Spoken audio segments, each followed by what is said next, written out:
Hello.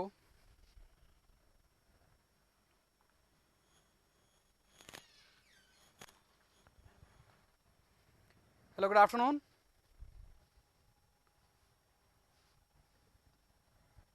Hello, good afternoon. Good afternoon Dhananjay. Good afternoon Dhananjay.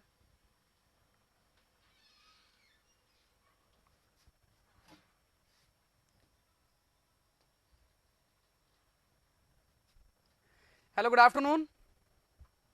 कैसे हैं आप सभी? कल आप लोगों ने पढ़ाई की? कल आप लोगों ने पढ़ाई की या नहीं की?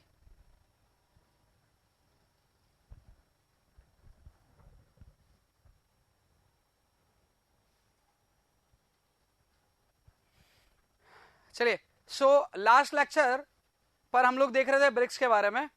तो हम लोग ब्रिक्स से रिलेटेड क्वेश्चंस कर रहे थे, है ना। आप लोग को याद होगा कि ब्रिक्स से रिलेटेड हम लोग क्वेश्चंस कर रहे थे। तो यहां से कुछ कुछ क्यूरी थी जिसको अपन यहां से आज लेने वाले थे और यहां से फिर अपना टॉपिक को स्टार्ट करने वाले थे, है ना। और आई गेस कि कल अपन ने 34 क्वेश्चन कर लिए थे, है ना। कल अपन ने 34 क्वेश्चन कर लिए थे, याद है आप लोग को सभी को? अभी सिर्फ धनंजय आए हैं और कोई आया नहीं है। चले, कल कुछ लोग को और आने देते हैं, है ना, ताकि फिर मैं और डिस्कस करूं चीजें। तो ब्रिक के अंदर यदि मैं बात करूं एकदम बहुत बेसिक से धनंजय, तो आपको ना कुछ चीजें हमेशा याद रखनी पड़ेगी जो एग्जाम में, कंपटीशन एग्जाम में आपके ऑब्जेक्टिव क्वेश्चंस बनाएंगे। कुछ बहुत ज्यादा चीजें नहीं है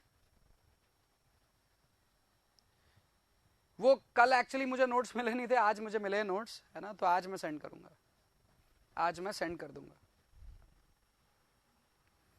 ठीक है धनंजय?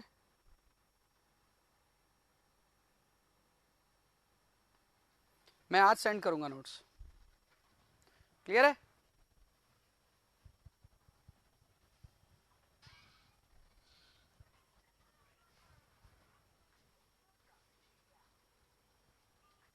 ओके, चलिए। ब्रिक्स से रिलेटेड यदि मैं बात करता हूं तो साइज एंड डायमेंशन से क्वेश्चन आता है। इसी पार्ट से एक और क्वेश्चन आता है, क्वांटिटी से रिलेटेड क्वेश्चन आता है। इसी पार्ट से रिलेटेड आता है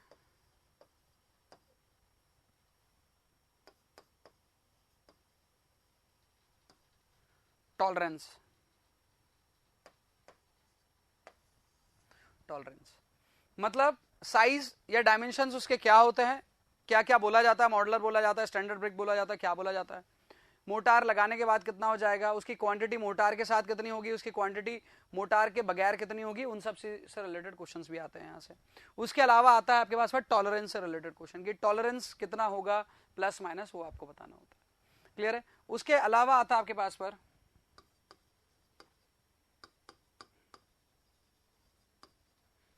constituents and their behaviour. Constituents, कौन कौन से कंस्टिट्यूएंट्स हैं, कौन कौन से कंस्टिट्यूएंट्स हैं, है ना। सिलिका है, एल्यूमिना है, लाइम है, मैग्नीशिया है, अल्कलीज है, ये सभी चीजें आपके पास पर। इन सब कंस्टिट्यूएंट्स का क्या बिहेवियर है ना। बिहेवियर में दो तरह की चीजें अपने को याद रखनी है। एक तो बिहेवियर तो पता रहे, वो तो रहे रहे, साथ ही साथ उनके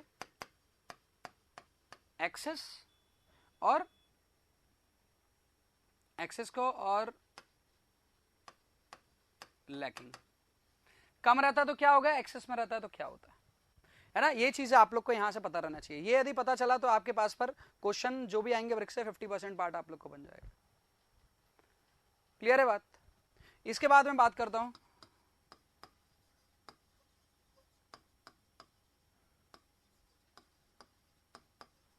प्रिपरेशन ऑफ ब्रिक्स, इससे रिलेटेड गुड ब्रिक, इससे रिलेटेड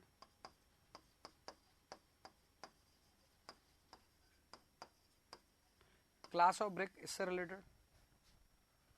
क्लास ऑफ ब्रिक में सभी चीजें जाएगी। क्लास ऑफ ब्रिक में क्या क्या जाएगा भाई? स्ट्रेंथ बताओ, शेप एंड साइज के बारे में बताओ,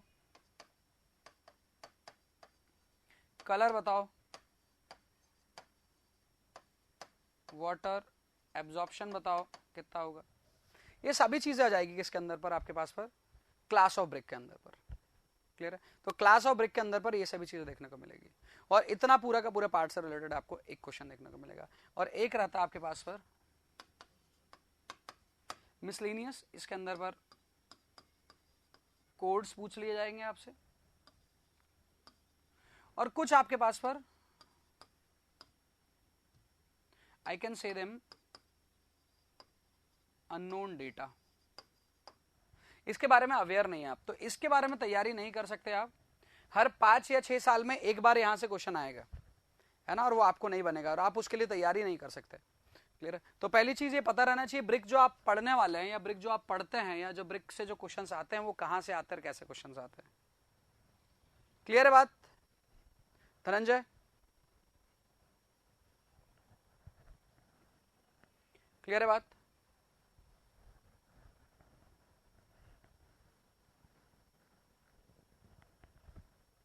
ओके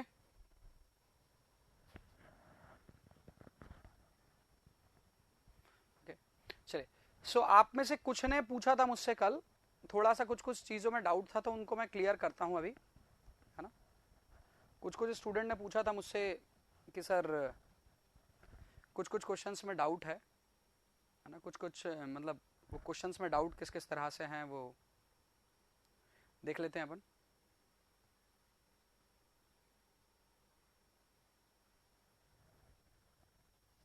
ओके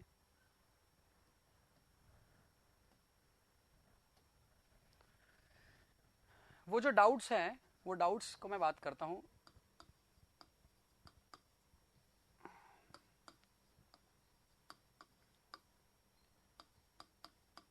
ब्रिक साइज को लेकर एक डाउट है ना, ब्रिक साइज को लेकर एक डाउट है। एक ब्रिक होता है जैसे अपन बोलते हैं स्टैंडर्ड ब्रिक और कॉमनली नोन एज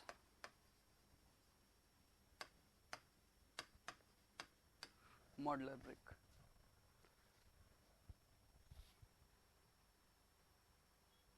पता नहीं कोई नहीं आया, एक कोई आया है अभी शायद धनंजय, प्रद्युम्न आया है।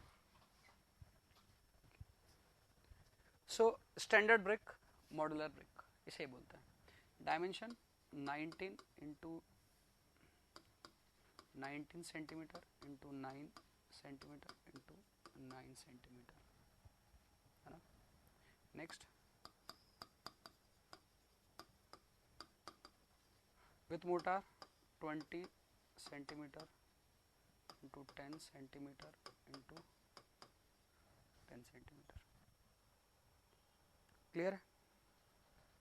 नेक्स्ट ये आपके पास पर स्टैंडर्ड ब्रिक या मॉडुलर ब्रिक से बोला जाता है। क्लियर है?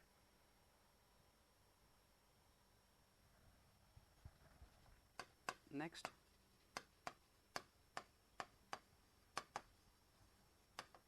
brick available in most part of India. These bricks are not common brick, है ना, ये स्टैंडर्ड ब्रिक है। कॉमन ब्रिक जो है वो आपके पास पर, मैं बात करूं तो कॉमन ब्रिक है आपके पास पर 225 mm इंटू 112.5 इंटू 75, मतलब ये 9 inch into 4.2 inch into 3 inch. यह है brick available in most part of India, very common brick in field. Okay so इसीलिए अपन इसको बोल सकते हैं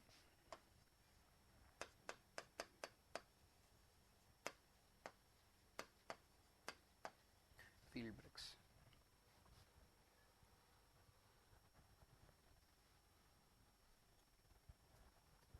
चलिए, तो इतना याद रहेगा आपको, स्टैंडर्ड ब्रिक क्या होता है, brick available most part of India क्या होता है, ये दोनों चीज़ें अलग अलग होती है। क्लियर है ना? तो ये मेरे हिसाब से आप लोग को अब थोड़ा याद रहेगा, कुछ जो डाउट रहता था वो डाउट आप लोग को क्लियर होगा।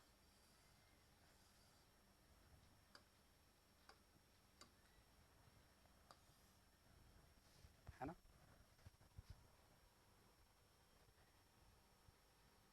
क्लियर है सभी को? ओके, नाउ इसके बाद मैं थोड़ा सा डिस्कस कर लेता हूँ।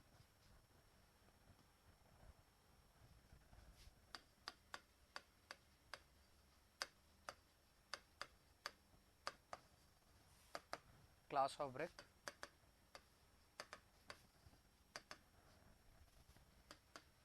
First, second, third, fourth.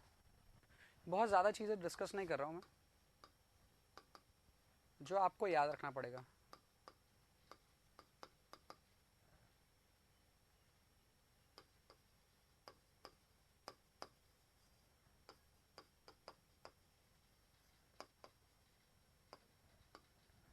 Crushing strength और वाटर अब्जॉर्प्शन, इसके बेसिस पर यदि मैं बात करता हूँ। ओके,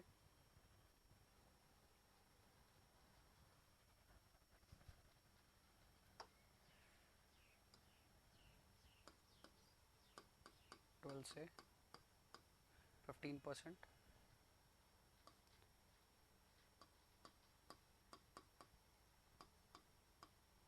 नेवर एक्सीड, बढ़ना नहीं चाहिए कभी भी, नेवर एक्सीड 20%। ये आपके पास पर, नेक्स्ट आपके पास पर second class brick. Second class brick के बारे में बात करें तो 16 से 20%, नेवर एक्सीड 22%। उसके बाद अपन ब्रिक के बारे में बात करते हैं तो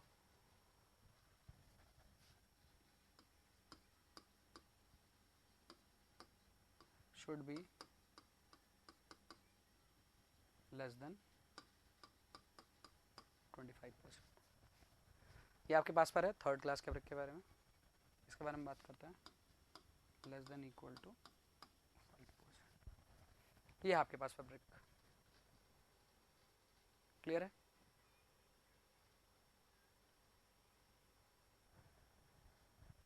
स्ट्रेंथ पे बात करता हूं तो 10 mega pascal, 7 mega pascal,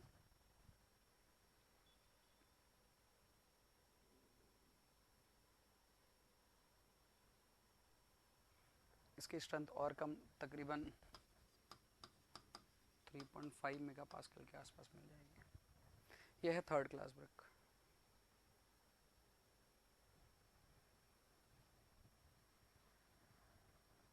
clear है?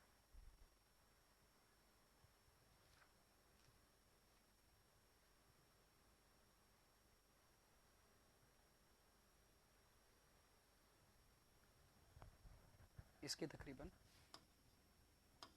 40 मेगा पास्कल के आसपास, 20 से 40 के आसपास देखने को मिल जाती है। क्लियर है? Hello Sharma ji.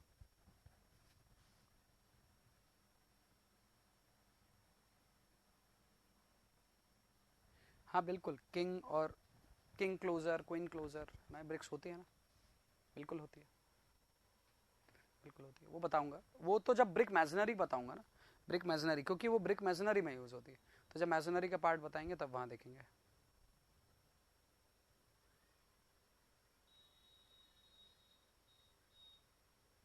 105 what, 105 KG पर सेंटीमीटर स्क्वायर, केजी पर सेंटीमीटर स्क्वायर बोल रहे हो आप शर्मा जी? हाँ वही तो है ना, 10 मेगा पास्कल मतलब कितना हो गया, 10 मेगा पास्कल कितना हो गया, 100 केजी पर सेंटीमीटर स्क्वायर हो गया ना।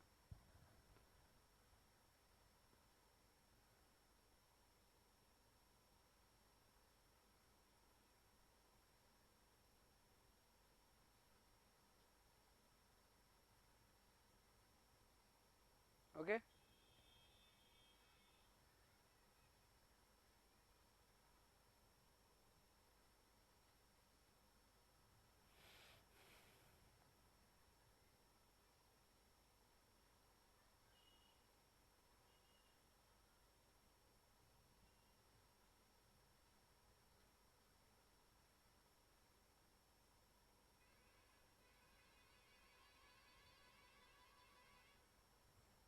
क्लियर है?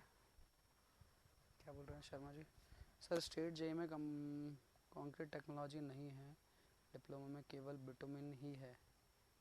आई हैव टू चेक, मेरे को एक बार देखना होगा ना। चलिए, तो क्लास ऑफ ब्रिक आप लोग को ये समझ में आया होगा, है ना। तो इसके पहले यदि शर्मा जी आप नहीं आए तो मैंने इनके बारे में बताया था, ब्रिक साइज के बारे में, कि ब्रिक साइज इसको स्टैंडर्ड या मॉडुलर बोलते हैं, विथ मोटार इतना होता है, brick available most part of India इतना होता है, ये बताया था मैंने, ठीक है। उसके बाद मैंने बताया क्लास ऑफ ब्रिक्स, तो क्लास ऑफ ब्रिक्स में ये सब चीज़ें बताई। क्लियर है सभी को, है ना।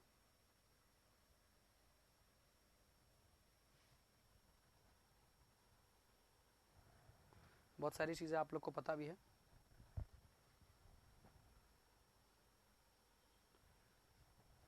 नेक्स्ट बात कर लेता हूँ बहुत थोड़ा सा,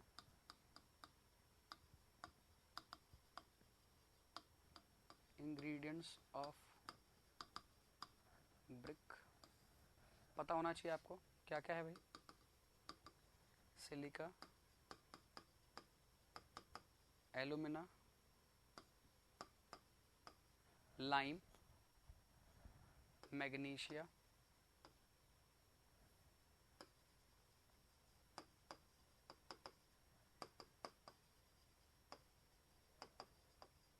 आयरन ऑक्साइड, है ना। इस तरह से आप लोग को देखने को मिल जाएंगे आपके कंस्टिट्यूएंट्स। Clear, okay.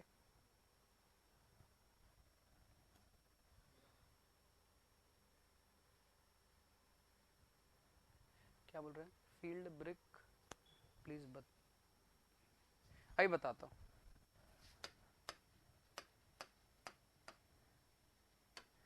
तो यहाँ पर पहले इनका परसेंटेज पता रहे आप लोग को।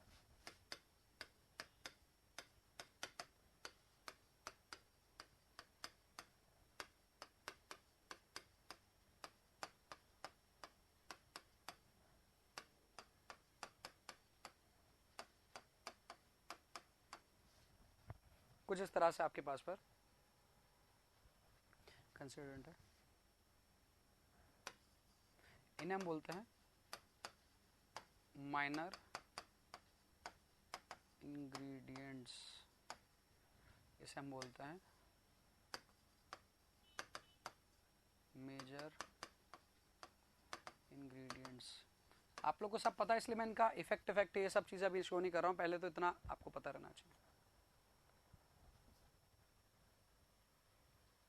क्लियर है सभी को, है ना।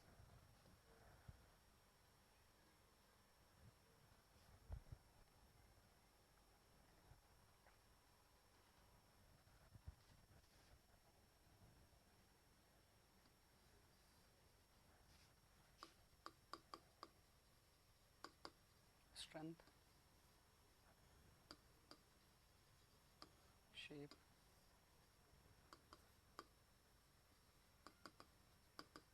ड्यूरेबिलिटी के लिए सिलिका। मैं इनके रोल लिख रहा हूं अभी, है ना, एक्सेस वगैरह कुछ नहीं लिखा मैंने, ठीक है, अभी सिर्फ रोल लिख रहा हूं।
ये कुछ आपके पास पर लाइम, एल्यूमिना और सिलिका के बारे में है।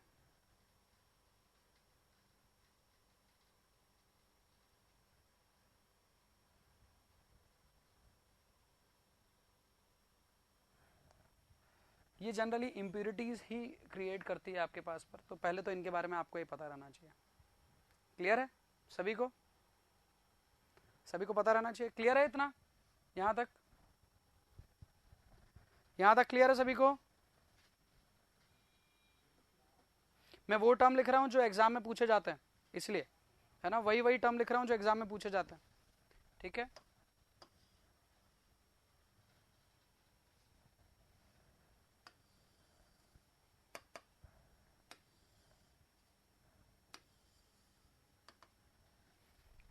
अब उनके एक्सेस और के बारे में लिखता हूं मैं, एक्सेस के बारे में खासकर कि यदि वो एक्सेस में रहेगा तो क्या होगा। लाइम, एल्यूमिना और सिलिका का। क्लियर है? तो लाइम, एल्यूमिना, सिलिका, तो यहां पर मैं एक एक करके लिख देता हूं।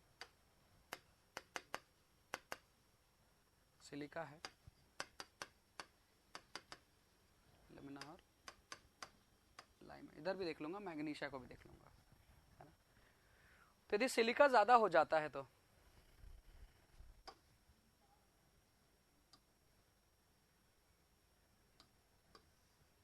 सिलिका यदि ज्यादा हो जाता है तो क्या होगा।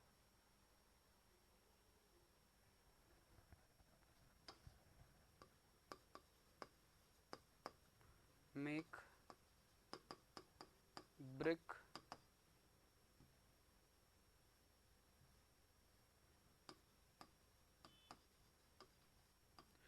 Brittle on burning, sorry, make big weak brittle होगा, वीक ऑन बर्निंग। ओके, तो कुछ कुछ चीजें हैं जो आपको इसके साथ रखना पड़ेगा, याद रखना पड़ेगा।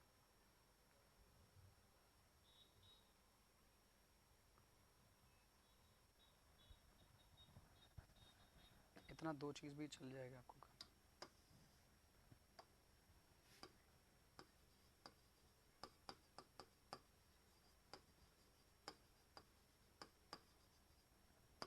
वार्पिंग ऑफ ब्रिक कराएगा एल्यूमिना आपके पास पर।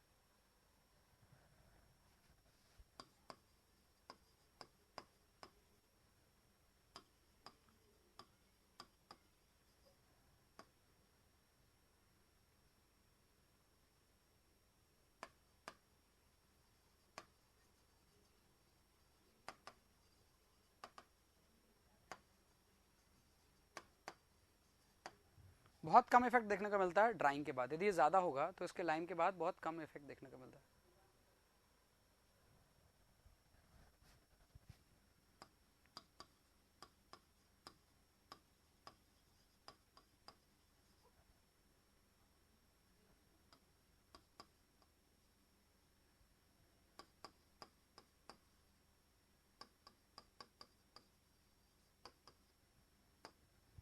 शेप लूज कर देता है, मतलब शार्प एजेस आपको देखने को नहीं मिलेगी, है ना। जो एजेस रहेगी आपके पास पर वो आपके पास पर वो डिटॉर्स हो जाएगी आपके पास पर, है ना। इवन शार्प एजेस देखने को नहीं मिलेगी, ये मेजर है आपके पास पर पॉइंट यहाँ का। इसको अपन एक और नाम से बोल देते हैं, अनसाउंडनेस इन ब्रिक। क्लियर है सभी को?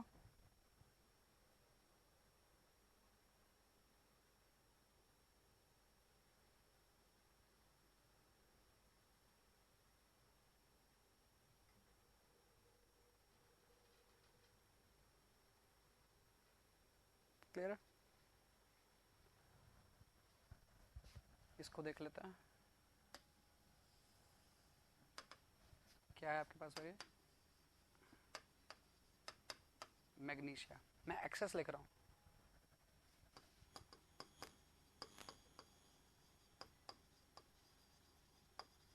Impart yellow colour, yellow colour लेकर आ जाता है। क्लियर है?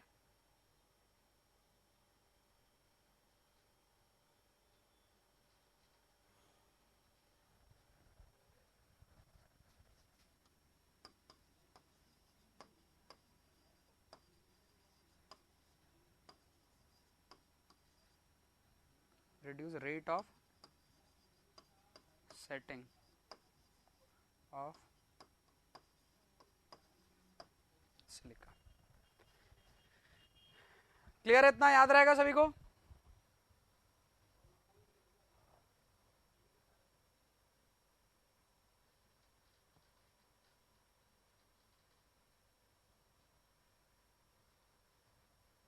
ओके, याद रहेगा सभी को?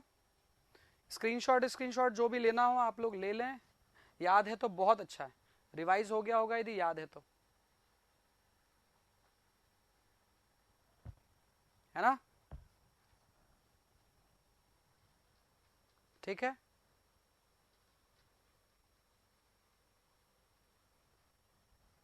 ऑल एक्सेस का क्या केस है?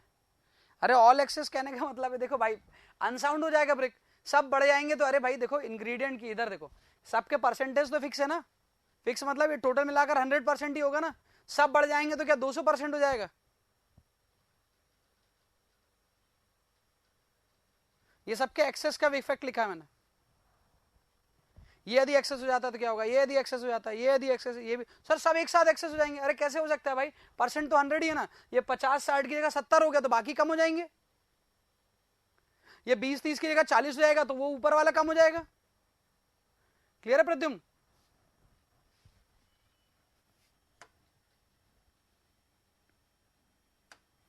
ठीक है,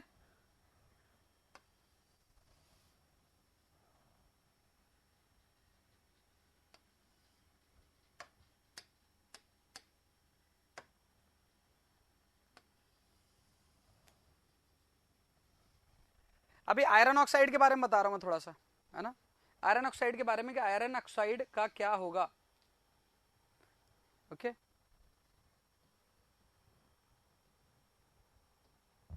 आयरन ऑक्साइड मतलब वैसे देखा जाए तो बहुत ज्यादा आपके पास पर कोई ऐसा कुछ इफेक्ट क्रिएट करता नहीं है बहुत ज्यादा, मतलब यानी मतलब इसकी एक्सेस जो है ना डिफेक्ट क्रिएट करती नहीं है। ओके, तो इसके बारे में लिख देता हूं मैं, क्या क्या करता है। Impart red colour, improve durability,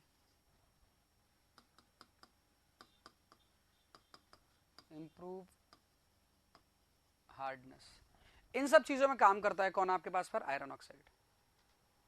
clear है? एक और चीज बोल सकते हो, इंप्रूव स्ट्रेंथ, स्ट्रेंथ को भी बढ़ाता है, स्ट्रेंथ को भी बढ़ाता है। लेकिन यदि एक्सेस में हो जाए तो क्या होता है, if in excess with oxygen, oxygen और ये दोनों एक्सेस में हो गए,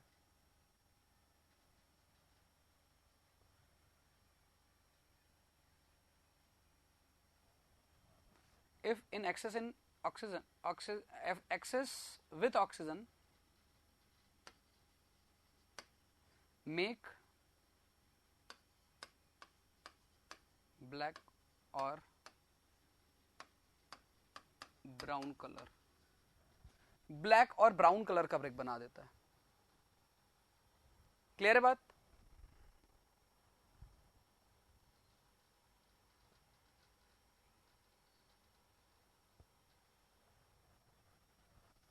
clear point? Only iron oxide in excess make blue color,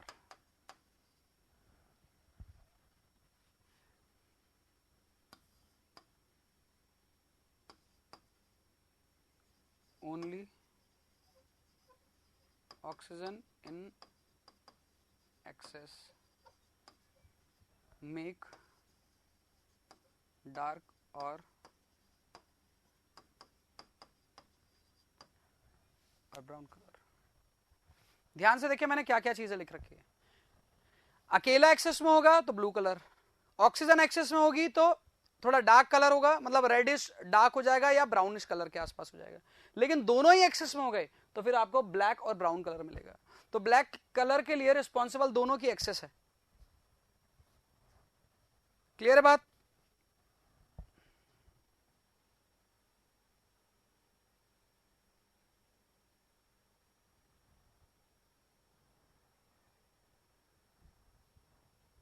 clear है सभी को?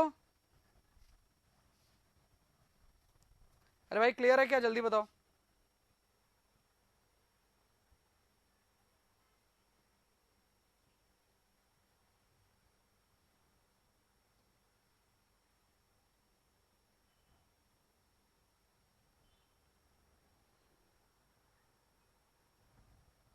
ओके, किसी को डाउट हो तो पूछे, किसी को कुछ डाउट हो तो पूछे। तो देखिए ये जो पूरा है ना, ये अपने को जब पढ़ते हैं ना, ये बनाना पड़ता है। तो जिनको मतलब अच्छे मार्क्स वार्क्स लेकर आना है ना यार, तो उनको ध्यान रखें कि हर चीजों के बारे में ना एक जगह लिखें अपन और फिर पढ़ें। इसको अलग पेज में पढ़ रहे हैं, उसको अलग पेज में पढ़ रहे हैं, कॉपी का अलग ही पार्ट चल रहा है, एक कॉपी के पिछले पेज में लिखा है, वो 10 पेज पीछे है, एक कुछ लिखा है, इस पेज में कुछ और लिखा है, पेज पलट पलट कर ही परेशान हो जा रहे हैं। क्लियर है? तो एक पेपर में पूरा लिखो क्या क्या पढ़ना है, इस इंग्रेडिएंट के एक्सेस परसेंटेज, कम होगा ज्यादा होगा क्या होगा वो सब लिख दो। क्लियर है बात सभी को? क्लियर है बात?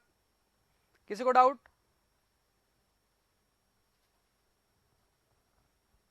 शर्मा जी, शर्मा जी, मयंक कोठारी, नवीन,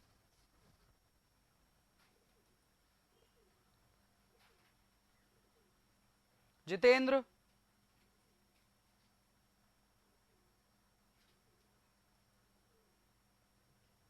ओके।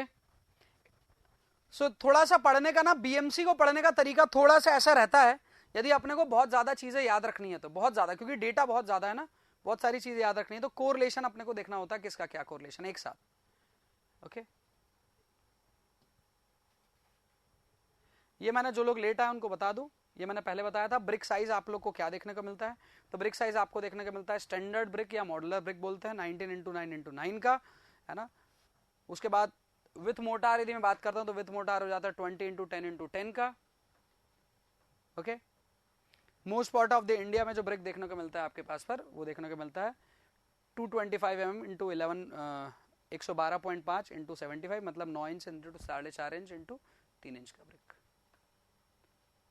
क्लियर है बात सभी को?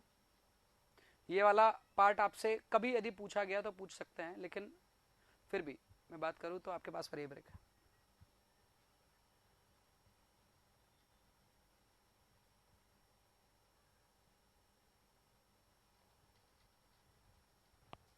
लिखा है प्रद्युमन, देखो कौन सा है, क्या लिखा है, कहां लिखा है, देखो जो पूछ रहे हो कहीं लिखा है क्या?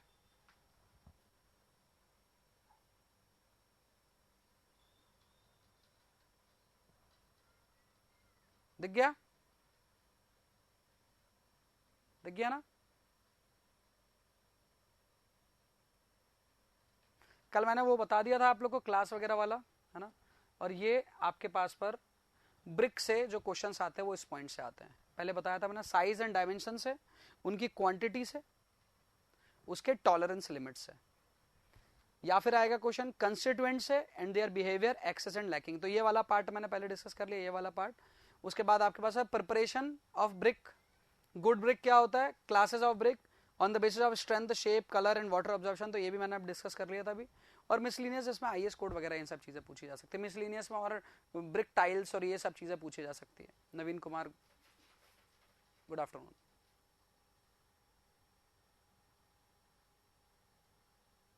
हाँ, ट्रेडिशनल ब्रिक को हम फील्ड ब्रिक बोल सकते हैं। ओके, ठीक है, ठीक है, आगे बढ़ू।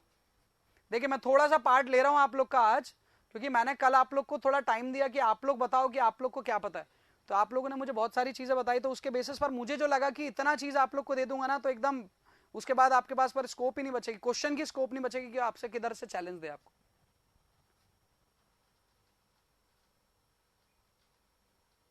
ओके,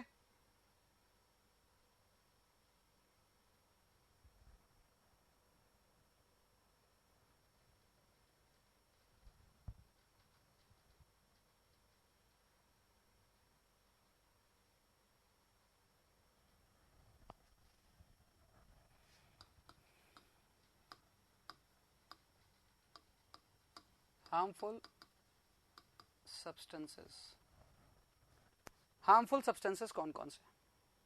ओके, सबसे ज्यादा हार्मफुल होता है लाइम, लाइम सबसे ज्यादा हार्मफुल होता है, क्लियर है?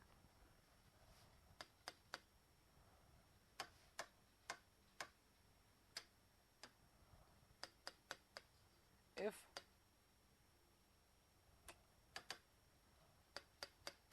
it is in lump, it will create swelling. Swelling का जो डिफेक्ट था आप लोग को कल याद है, आप लोगों ने पढ़ा था, वो किसकी वजह से हो सकता है? लाइम की वजह से हो सकता है. ओके,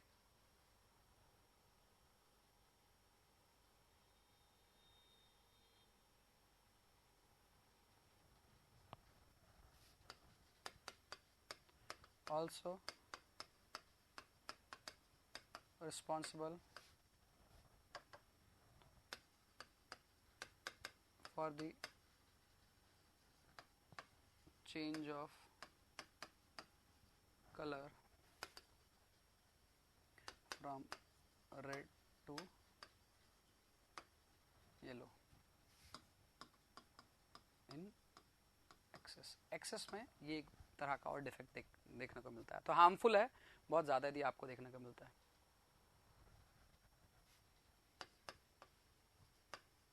क्रिएट क्रैकिंग, इतना मोर देन सफिशिएंट है आपको यहां से. इसके अलावा एक और है, that is iron पायराइड्स.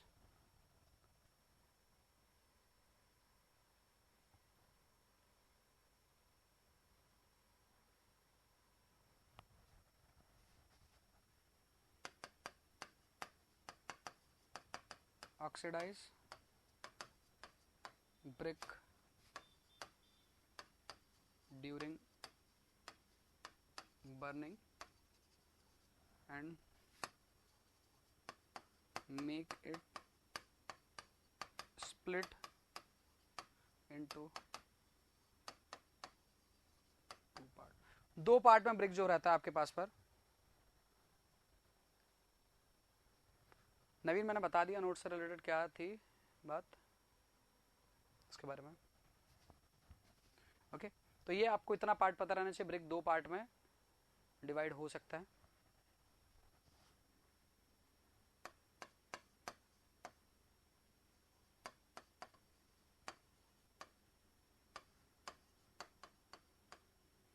डिस्कलराइज,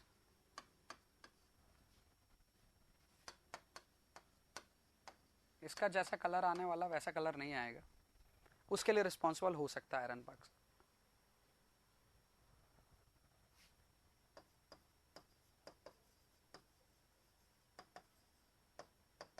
alkalis,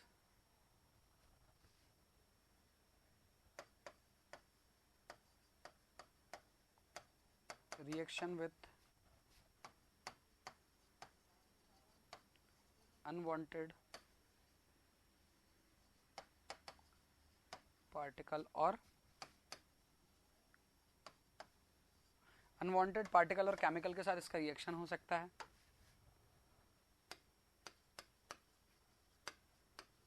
create efflorescence effect, ये भी क्रिएट करता है आपके पास पर.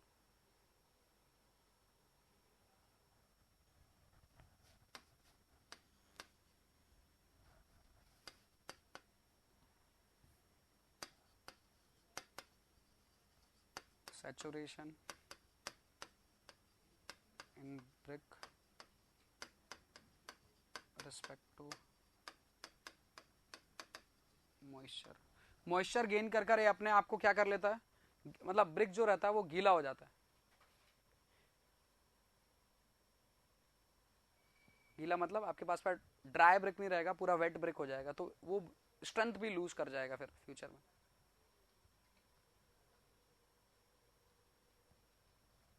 और भी बहुत सारे हैं, तो मैं कुछ ही लिख रहा हूँ जो काम के हैं.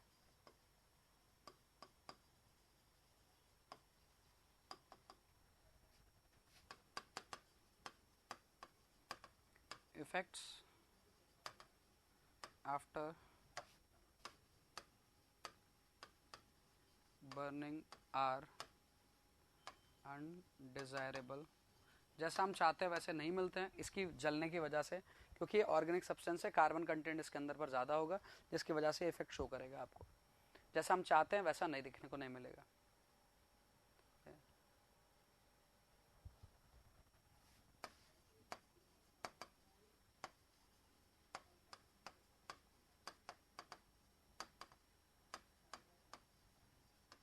increases strength,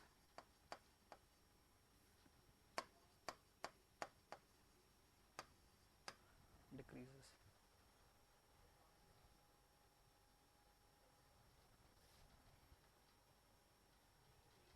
okay. सो ये कुछ है आपके पास पर harmful ingredient. Lime, iron oxide, iron pyrites, alkalis, organic matter. Clear है? ओके सभी को? कोई प्रॉब्लम?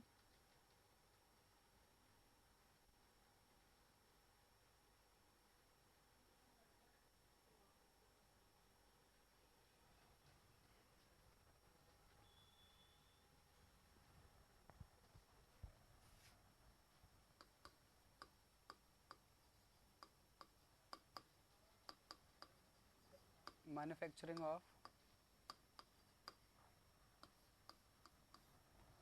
Of brick. ब्रिक की मैन्युफैक्चरिंग है ना. ब्रिक की मैन्युफैक्चरिंग कैसे होगी बताया था कल मैंने आपको. अनसॉइलिंग करेंगे.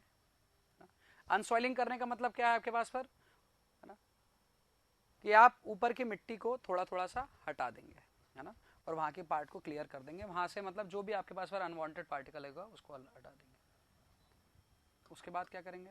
उसके बाद करेंगे आप क्या करने वाले आप लोग? डिगिंग. इसको एक्सकेवेशन भी बोलते हैं. उसके बाद क्या करने वाले हैं?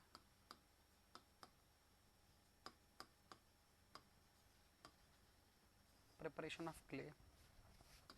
उसके बाद क्या करने वाले हैं? मोल्डिंग. उसके बाद क्या करने वाले हैं? ड्राइंग. उसके बाद क्या करने वाले हैं? बर्निंग.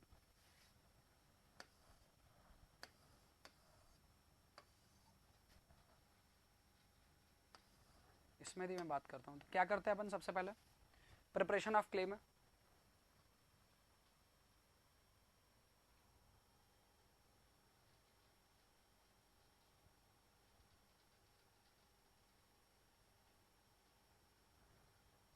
सॉरी, ये प्रिपरेशन ऑफ क्ले में ही आएगा. इसको मैंने अलग से लिखा. ये क्ले के प्रिपरेशन में ही आएगा. उसके बाद होगा तो प्रिपरेशन ऑफ क्ले में आएगा आपके पास पर अनसॉइलिंग, डिगिंग,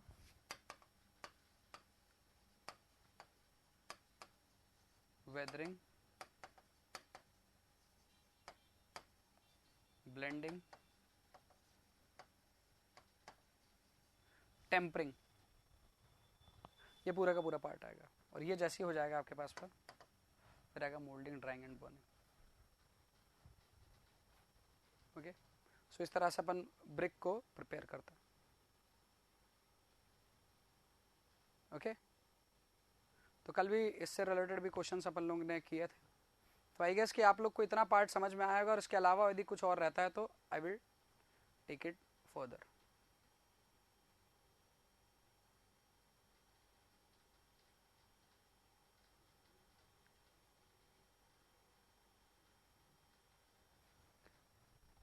ठीक है. इसमें एक पार्ट को बस मैं देख लेता हूँ थोड़ा सा.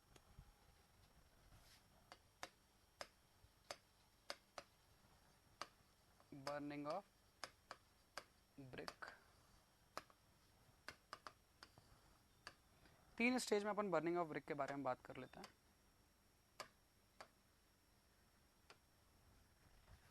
बर्निंग ऑफ ब्रिक के बारे में बात करते हैं तो आपके पास पर अलग अलग तरह की स्टेजेस हैं, है ना। इसको मैंने 2-3 स्टेजेस में डिवाइड कर कर बात करता हूं। तो एक है आपके पास पर डिहाइड्रेशन। सबसे पहले आपके पास पर होता है डिहाइड्रेशन, है ना। डिहाइड्रेशन में यदि मैं बात करता हूं तो टेम्परेचर जो है आपके पास पर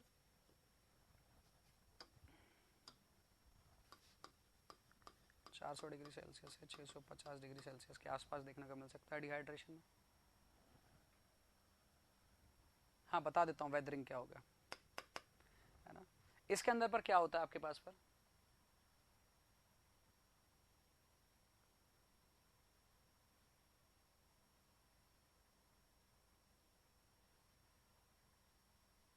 हाँ जी क्या लिख रहे हैं, व्हाट इज वेदरिंग। वेदरिंग बता रहा हूँ मैं, वेदरिंग में आप लोग को बता रहा हूँ, ठीक है।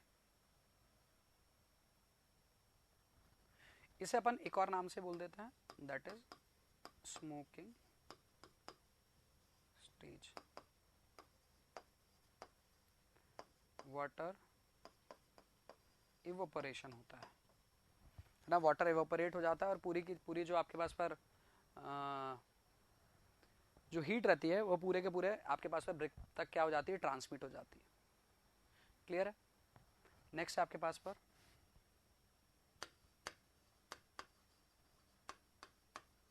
ऑक्सीडेशन। नेक्स्ट प्रोसीजर होता है ऑक्सीडेशन। ये आपका 650 से 900 डिग्री के आसपास तक चलता है। 650 से 900 डिग्री के आसपास तक चलता है। और इसके अंदर पर क्या होता है आपके पास पर कि जो भी आपके पास पर कार्बन वगैरह रहता है ना,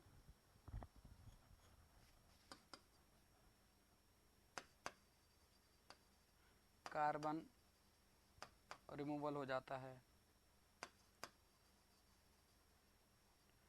सल्फर रिमूवल हो जाता है। कहाँ से, इंग्रेडिएंट में से। क्या बोले सर, ब्रिक के अलग अलग पोर्शन में अलग अलग टेम्परेचर होता है ना। हाँ, अलग अलग पोर्शन में मतलब आप यदि उसके अंदर बात करोगे कि जब उसकी बर्निंग कर रहे हैं तो अलग अलग पोर्शन, मतलब आपके पास पर कोर में अलग टेम्परेचर होगा, बाहर अलग टेम्परेचर होगा, है ना। मैं तो टेम्परेचर के बारे में बात कर रहा हूँ, टेम्परेचर क्या होगा।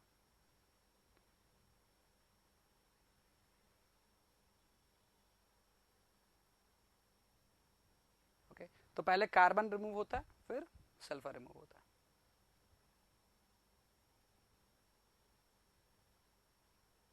Okay,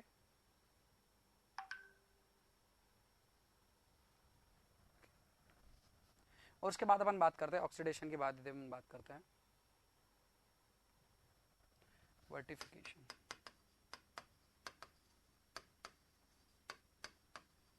final stage. इसके अंदर मैं बात करता हूं तो इसके अंदर सॉइल टू सॉलिड, सॉइल से सॉलिड तक का जो काम रहता है वो आपको किसके अंदर देखने को मिलता है, इसके अंदर पर देखने को मिलता है।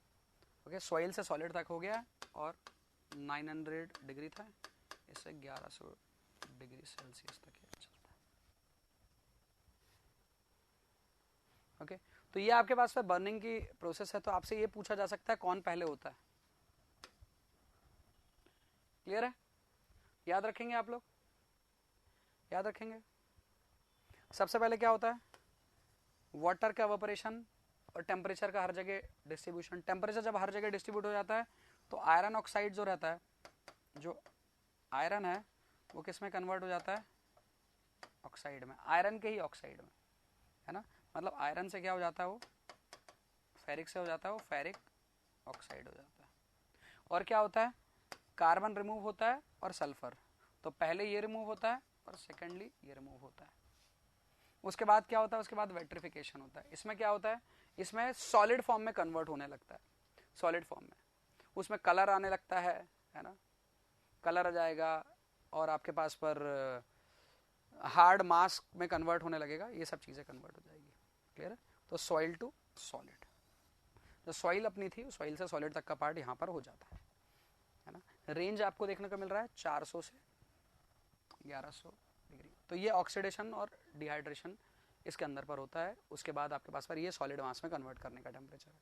तो आई गेस कि ये समझ में आया होगा आप लोग को, है ना। ये वाला पार्ट आपके पास पर काम आ जाएगा, इससे क्वेश्चंस पूछे जा सकते हैं। ओके, अभी किसी ने पूछा था मुझसे इस पार्ट के बारे में।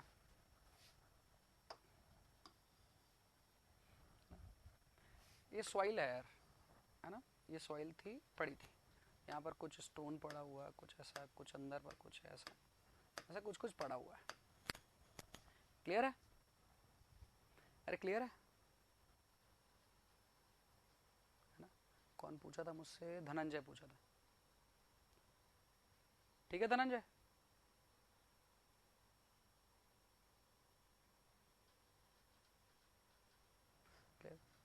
फिर अपन क्या करें, यहां से कितना 20 सेंटीमीटर, कितना भाई 20 सेंटीमीटर, इतना नीचे का पूरा पार्ट का अपन ने क्या कर दिया, रिमूव कर दिया, रिमूव कर दिया। इधर पर है सॉइल, इधर पर है सॉइल, यहाँ के पार्ट को रिमूव कर दिया। क्लियर है? तो ये जो पहली प्रोसेस खत्म हुई है वो हुई है कौन सी, अनस्वाइलिंग। क्लियर है?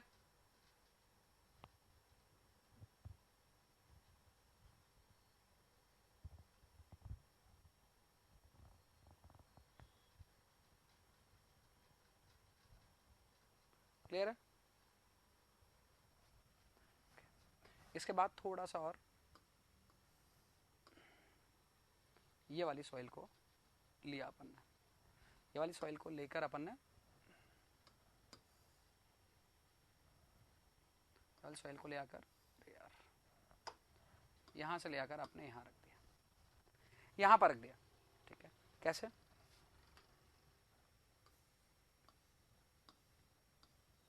ये बना दिया आपने, इसे बोलते हैं अपन हीप्स। तो यहां से उठाकर वहां रख दिया आपने। क्लियर है? हीप्स के फॉर्म में। यहां पर भी मैं बात करता हूं जो डिगिंग का प्रोसेस हुआ है, डिगिंग के बाद आइए, कब हो गए, बिफोर रेन, बारिश के पहले होगा। ओके, ताकि मॉइस्चर कंटेंट सॉइल के अंदर का ना आ जाए। ठीक है,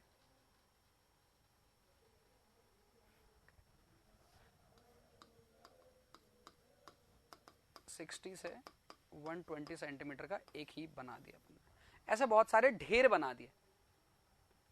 क्लियर है? क्या कर दिया अपन ने, इसके ढेर बना दिया। टर्म आपने क्या लिखा है यहां पर, वेदर, वेदर लिखा है, मतलब नेक्स्ट इसके बाद इस पर जो प्रोसेस है वो कौन सी है, तो ये आपके पास पर थी फर्स्ट, ये आपके पास थी सेकंड, नेक्स्ट आपके पास पर weathering, third expose to weather. Environment के सामने क्या कर दिया अपन ने, से एक्सपोज कर दिया। ओके,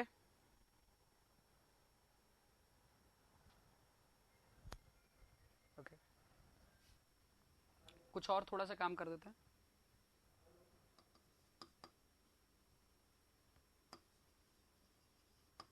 रिमूव इम्प्योरिटीज, क्योंकि अंदर से सॉइल निकालेंगे तो हो सकता है ना उसके अंदर कुछ कुछ इम्प्योरिटी, स्टोन वगैरह और कुछ कुछ चीजें हो, तो उन सभी को क्या कर देंगे अपन, निकाल देंगे। क्लियर है? इससे क्या होता है, improve strength and plasticity। Okay, ठीक है, इतना समझ में आ गया? अरे इतना समझ में आ गया क्या? इसके बाद वाला तो पता है ना यार धनंजय, इसके बाद वाला तो पता है ना आपको यार, ब्लेंडिंग व्लेंडिंग क्या होता है, ब्लेंडिंग और उसके बाद का टेम्परिंग वगैरह क्या होता है।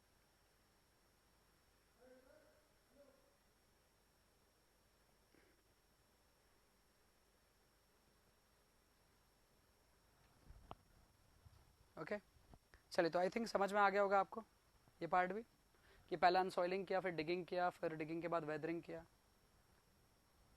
बर्निंग ऑफ क्ले आपको समझ में आ गया होगा कि बर्निंग ऑफ क्ले का पार्ट क्या। ठीक है, तो अपन स्टार्ट करते हैं क्वेश्चन। और आई थिंक इतने इससे ज्यादा ना, इससे ज्यादा आप पढ़ लो ब्रिक के बारे में, मैं तो बोल रहा हूँ इससे ज्यादा पढ़ लो ब्रिक के बारे में, बहुत ज्यादा ऐसा रिक्वायरमेंट नहीं है। ठीक है, इससे ज्यादा पढ़ने पर बहुत ज्यादा रिक्वायरमेंट नहीं है भाई।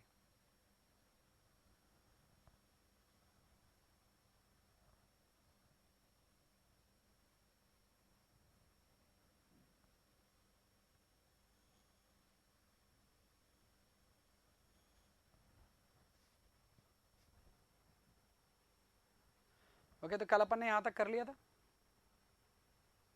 कल यहां तक कर लिया था पार्ट अपन ने। तो समझ में आया आपको प्रद्युम्न, जो आपने क्वेश्चन पूछा था, आपका जो क्वेश्चन था उसका आंसर समझ में आया आपको? जो आपका क्वेश्चन था, याद है क्या क्वेश्चन था आपका? सर मॉडलर और स्टैंडर्ड क्या था?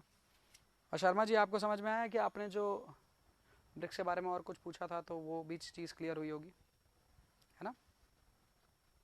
तो देखिए एक चीज बस थोड़ा सा ध्यान रखें, जब भी मैं क्वेश्चंस करवाऊंगा, है ना, तो पहले मैं आपको आपके ऊपर छोड़ूंगा सब्जेक्ट। आपको पूरे क्वेश्चन बन गए ना तो आपको जानने की कुछ जरूरत है ही नहीं, मतलब आपको सब आता है। आपको थोड़ा थोड़ा कंफ्यूजन होगा ना, उन कंफ्यूजन से मैं समझूंगा कि आपको क्या जानना है, और जो जानना है वही बताऊंगा, क्योंकि पूरा सब्जेक्ट पढ़ने से तो आपको मतलब नहीं, है ना? तो मैं वो चीजें बता दूंगा, मतलब यू कैन से कि मैं रिकॉल कराऊंगा चीजें। लेकिन हाँ ठीक है, वो 20-10-10 दे रखा है, तो अभी मैं जो बता रहा हूँ मतलब ये आपको, आप यू कैन से कि 1077 जो कोड है ना आपके पास पर, उसी से मतलब उसी से मैं देख कर बता रहा हूँ, ये बोल दो आप। मतलब मैं अपना तो कुछ बता ही नहीं रहा हूँ, जो कोड बोल रहा है वही बता रहा हूँ, ठीक है? हाँ, इसका आंसर दे देंगे ना अपन अभी। तो मेरी बात को आप ध्यान से समझे कि जो भी टॉपिक अपन पढ़ेंगे ना, उस टॉपिक को मैं पहले आपके ऊपर छोड़ूंगा। आपको बन गया तो बहुत अच्छा, नहीं बना तो फिर मैं आपके उस पूरे एक दिन से मैं समझूंगा कि आपको कहाँ कहाँ प्रॉब्लम आ रही है। किसी की भी, किसी एक की इंडिविजुअल प्रॉब्लम ही होगी ना तो वो सबकी प्रॉब्लम है। उसको लेते हुए फिर मैं ना क्या करूंगा, आपको नेक्स्ट डे पर पहले स्टार्टिंग में वो बताऊंगा, फिर उसके बाद बाकी के क्वेश्चन करवाऊंगा। क्लियर है बात? तो पहला दिन अपना वही रहेगा जो आपके ऊपर डिपेंडेंट है, और दूसरा दिन फिर मैं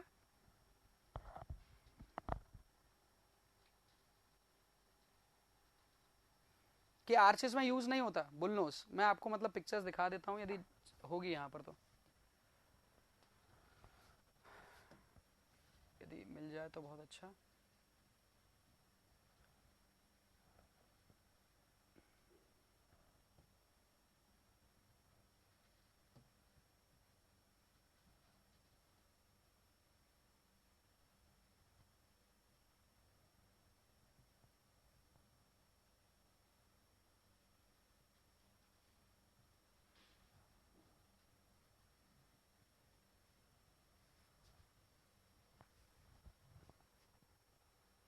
देखो ये तो दिख रहा है आपको, ये तो दिख रहा है बुलनोज है।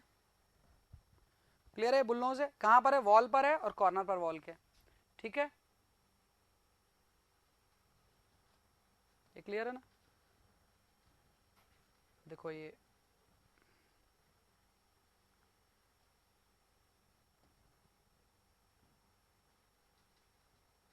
देखो भाई क्या है, कौन सा ब्रिक है प्रद्युम्न?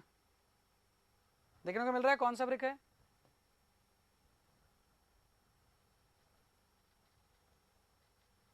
मिला? देखने को समझ में आया?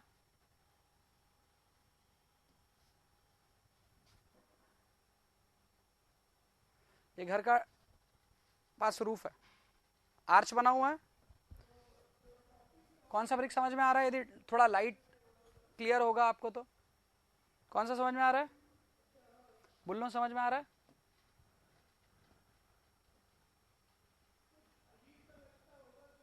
जरूरी नहीं है हर में देखने को मिले ही मिले।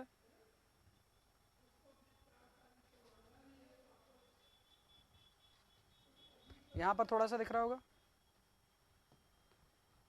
तो बुल्लोस तो है भाई, बस अपन क्या है कि उसको सोच रहे हैं कि वो है नहीं, लेकिन है, वो बुल्लोस लगा हुआ है आर्चेस में भी। मैं आर्चेस ही दिखा रहा था आपको, ठीक है? But it is more than sufficient, तो आप लोग को समझ आ गया होगा इससे।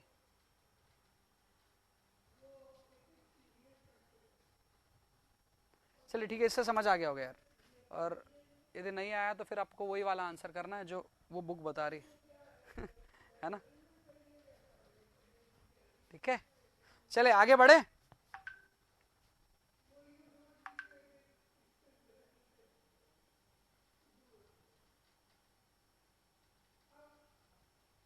ओके, चले क्वेश्चन नंबर 35 और क्वेश्चन नंबर 36 दोनों देखें और करें आंसर। 35 और 36। The main ingredient of good quality brick earth is, अभी लिखा अपन ने, अभी अभी पढ़ा, क्या है भाई? Silica. Correct answer. Next, presence of which of the following is responsible for imparting yellow tint to brick? कौन सा? बिल्कुल सही। धनंजय ने तो पिछले क्वेश्चन का पहले आंसर दे दिया था, है ना? ठीक है, चलिए तो इसका आंसर है ऑप्शन डी। ठीक है,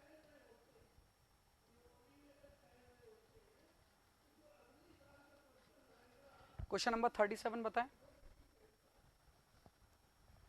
the strength achieved by brick depends on burning and cooling process, nature of moulding, composition of earth. कौन सा? बिल्कुल, जितने भी लोग आंसर दे रहे हैं 37 का बिल्कुल सही। बर्निंग पर भी डिपेंड करता है, नेचर ऑफ मोल्डिंग, किस तरह से बना रहे हो आप, मतलब आप टेबल मोल्डिंग कर रहे हो, हैंड मोल्डिंग कर रहे हो, दोनों पर डिपेंड करता है। Composition of brick earth, composition में चेंज आएगा तो स्ट्रेंथ में चेंज आएगा, मतलब all of the above are correct. Okay, चलिए question number 39, question number 39 sorry 38। Okay, बिल्कुल, red colour of brick is due to iron oxide. ठीक है, अभी थोड़ी देर पहले बताया मैंने। आयरन ऑक्साइड के बारे में और भी चीजें आपको पता है। आयरन ऑक्साइड मतलब आपके पास फेरिक ऑक्साइड भी बोल सकते हो आप इसे। ठीक है, next, the recommended compression strength of class A brick as per BIS या IS?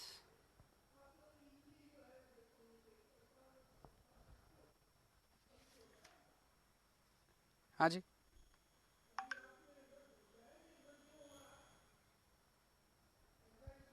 ये बता दो, ये बता दो। ठीक है, बता देता हूँ, है ना? तो क्लास ऑफ ब्रिक जो है आपके पास पर, क्लास ऑफ ब्रिक जो है आपके पास पर, अलग अलग क्लासेस हैं।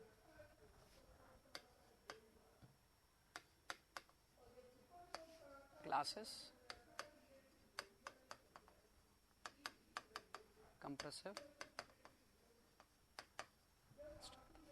Okay, classes, AA class, A class, B class, C class. ठीक है,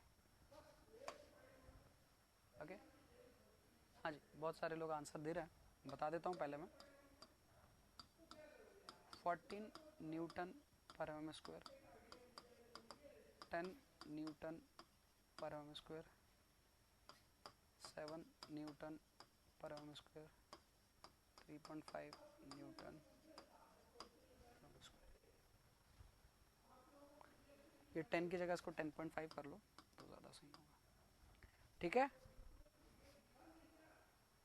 ठीक है,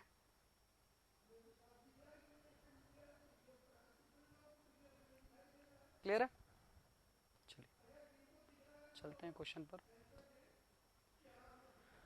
तो क्लास ए जो ब्रिक है, क्लास ए जो ब्रिक है वो कौन सा होगा इसमें से? बताइए।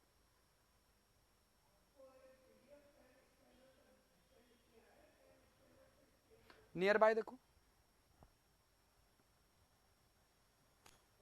वैसा तो होना चाहिए क्या? None of these. इसका होना चाहिए none of these. A class आपके पास पर जो होगा वो 10 होगा, और ये आपके पास पर देखने को मिलेगा AA क्लास, है ना?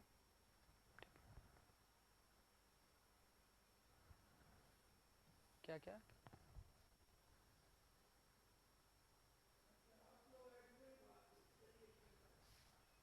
नेक्स्ट बढ़ते हैं आगे, question number 14, excess of silica. Next question है एक्सेस ऑफ सिलिका।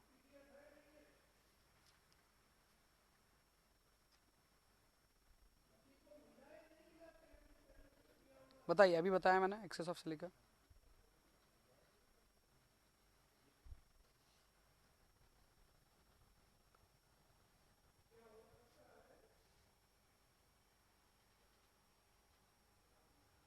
हाँ जितेंद्र, क्या बोल रहे हो?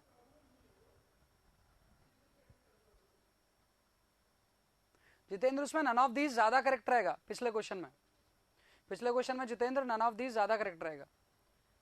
Access of silica and brick, हाँ जी, लूज कोहेशन, ठीक है, बिल्कुल सही।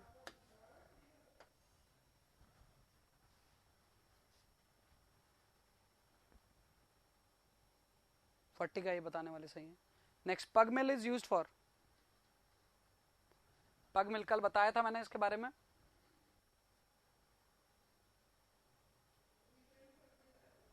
सी बता रहे हैं सभी, प्रद्युम्न, जितेंद्र, धनंजय, नवीन, शर्मा जी, मयंक, सभी का सही है। और कौन है भाई, और जो भी हो सही बताए, है ना, बिल्कुल। टेम्परिंग के लिए यूज करते हैं पग मिल, पता है ना पग मिल कैसे काम करती है। चलिए 41 के बाद ये 3 क्वेश्चन, 42, 43 और 44। Which tool is used to cutting the brick accurately?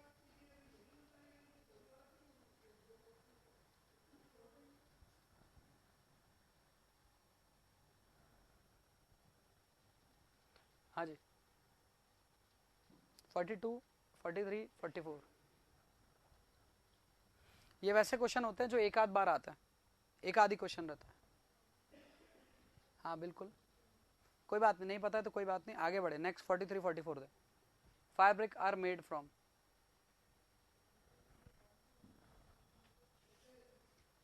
हाँ जी,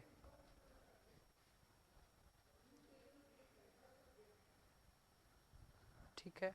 मयंक, प्रद्युम्न आंसर दे रहे हैं आप। नवीन का आंसर कहाँ है? नवीन, हाँ बाया, ठीक है।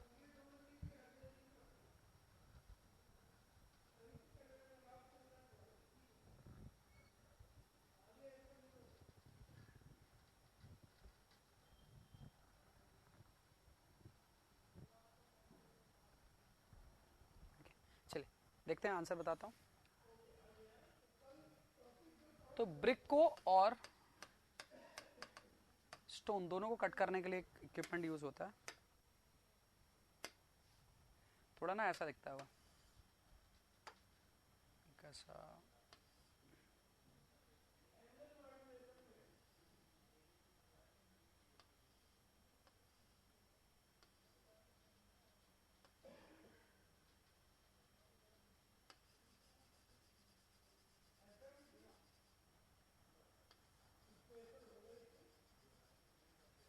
इधर से शार्प होता है।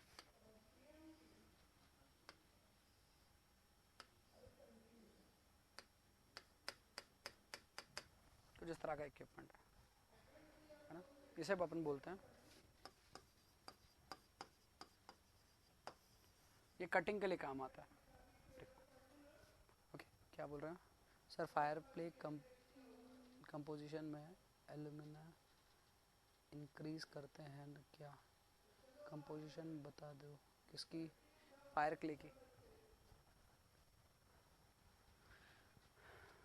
पहले तो अपन इस पे बात करते हैं, ये वाला बोल्स्टर ना, तो इसका आंसर क्या हुआ? बोल्स्टर। नेक्स्ट अपन बात करते हैं फायर क्ले के बारे में। ओके, फायर क्ले बोले अपन इसे, या बोले बर्न क्ले, क्लियर है?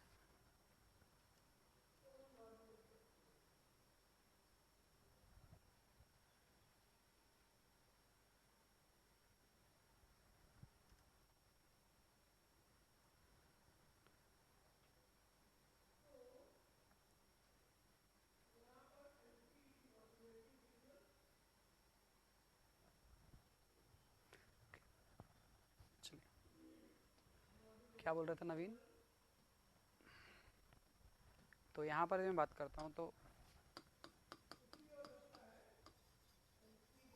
फायर क्ले, इसे और दूसरे नाम से डालते हैं burn clay. Sometime people are use also use refractory clay, इन तीनों नाम से इसको बुलाया जाता है। ओके, एल्यूमिनियम ऑक्साइड और सिलिका ऑक्साइड, ये दोनों इसके अंदर पर प्रेजेंट रहते हैं मेजरली ओके। तकरीबन 50 से 60% तक के बीच में रहता है, 6 से 25 या 27% के बीच में आपको देखने को मिल जाता है। ओके, तो ये है इसकी कंपोजिशन। ठीक है नवीन, फील्ड में इसे बेसाल्ट बोलते हैं। फील्ड में इन द सेंस आप यू कैन से कि बेसाल्ट तो मिनरल है ना, मिनरल का ये क्या है आपके पास पर, जो मिनरल है आपके पास पर, उस मिनरल का ये आपके पास पर रेसिड्यू बोल सकते हो आप उसको, है ना, या उस मिनरल की जो आपके पास बोल सकते हैं, यू कैन से कि the soil coming out from that particular mineral basalt. Okay, ठीक है।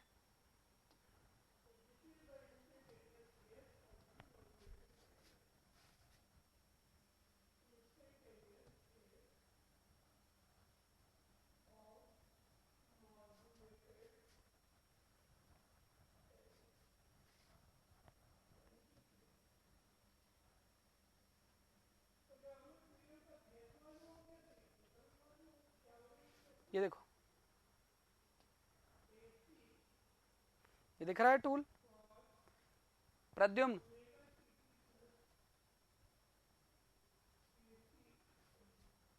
ना ये दिख रहा है, ये टूल दिखना है, देखने को मिल रहा है, ये बोल्स्टर है। इसका काम आता है, ये देखिए, ये वाला पार्ट जो रहता है, ये वाला पार्ट ये शार्प रहता है ना, ये वाला पार्ट शार्प रहेगा, शार्प रहेगा तो कटिंग के लिए काम आएगा, उधर से प्रेशर लगाकर कट कर देंगे ब्रिक को। ठीक है नवीन, सॉरी क्या प्रद्युम्न का क्वेश्चन था। ठीक है भाई, चलिए नेक्स्ट अपन बढ़ते हैं क्वेश्चन की तरफ पर। नेक्स्ट क्वेश्चन है, which of the following is not a defect in bricks, इनमें से कौन सा डिफेक्ट नहीं है ब्रिक के अंदर पर। तो पहले देखें, ओवर बर्निंग डिफेक्ट है, under burning, brick black core, ये ब्लैक कोर मेनली दिखने को मिल जाता है आपको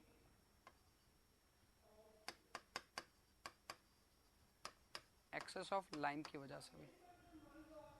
ये तीनों डिफेक्ट है। वेज कट क्या होता है, ब्रिक जो है वो ऐसी है,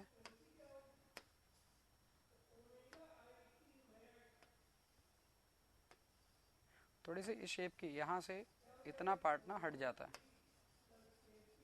इसको शेडेड कर रहा हूँ, पार्ट थोड़ा सा हट जाता है, तो बहुत बड़ा कोई डिफेक्ट नहीं है।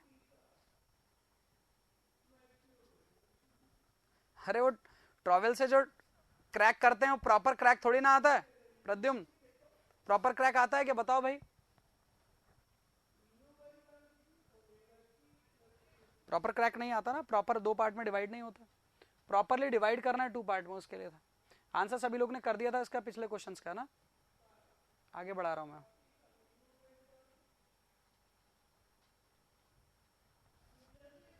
हाँ जी, देखें और बताएं मुझे आंसर सभी लोग, दोनों क्वेश्चन का बताएंगे क्या आंसर, दोनों क्वेश्चन का बताएं, 45 और 46, 45 और 46।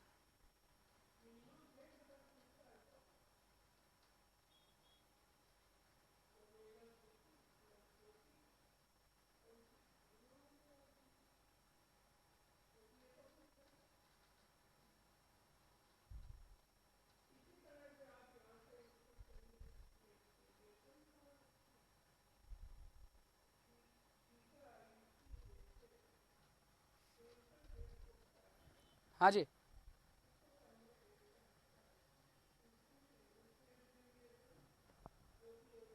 बताइए क्या है आपके पास पर, 45 का, 45 का डी बता रहे हैं, 46 का सी बता रहे हैं नवीन, बाकी लोग।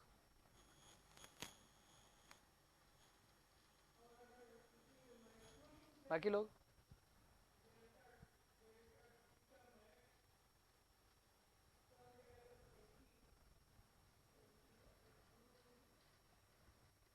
हाँ जी बताइए।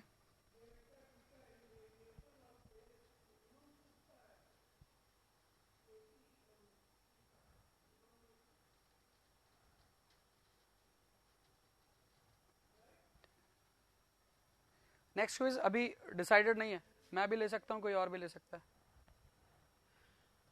मानकर चलो बीएमसी की होगी यार, बीएमसी की कर ले क्या, आप लोग बताओ, बीएमसी कर ले next quiz, next quiz BMC की कर ले क्या, आप लोग बोलो, आप लोग बोलोगे तो कर लेंगे, नहीं बोलोगे तो फिर चेंज करेंगे। चले, तो ये है आपके पास, पर इसका आंसर है टेराकोटा होती है, इसकी फर्नेस का नाम है muffle furnace.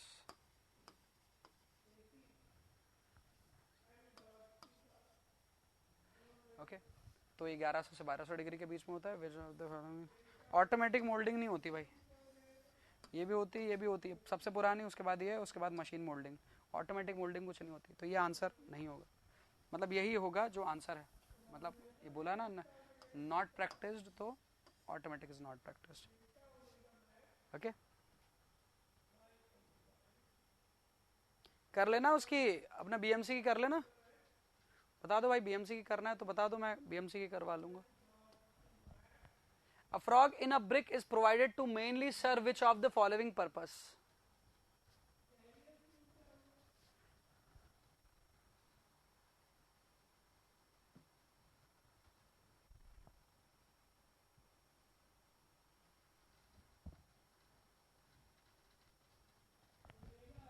Impose builder name, sir builder का नाम लिखने के लिए किया है। Reduce the weight of the brick, improve the insulation by providing hollows part और form key joint between brick and mortar। पता है सभी लोग को इसका आंसर क्या है? सर हम दूसरे पॉइंट्स को भी देख सकते थे, लेकिन एक पॉइंट जो सबसे करेक्ट है वो है ऑप्शन डी, बिल्कुल सही। नेक्स्ट अपन बात करते हैं, the average compressive strength of second class brick should not be less than, हाँ जी,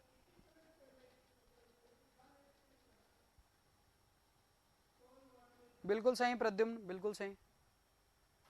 48 का क्या दे रहे हैं, ए दे रहा है, ए दे रहा है ना, हाँ कोई डी तो नहीं दे रहा, ठीक है। 7.5 मेगा पास्कल, ओके। 48 का 49 और 50,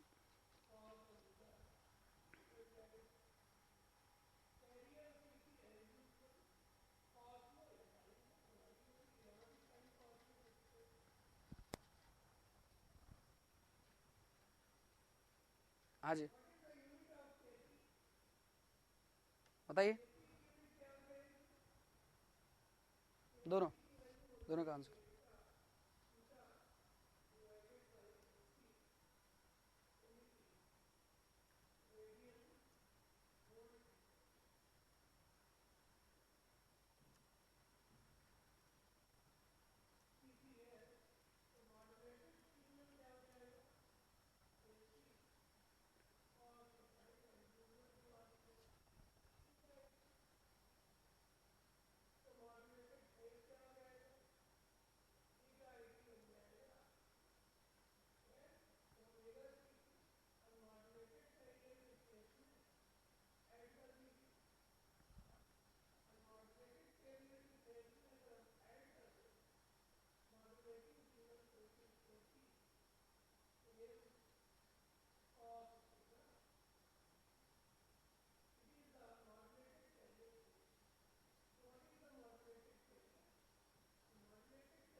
हाँ जी,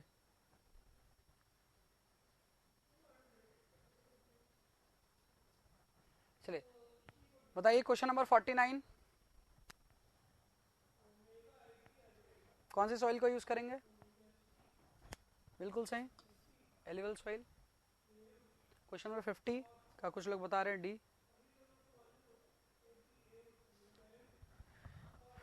परफोरेशन का मतलब क्या होता है, क्या बता रहे हैं, ब्लैक कॉटन सॉइल बता रहे हैं Sharma ji, black cotton soil से बनाना चाहिए क्या brick,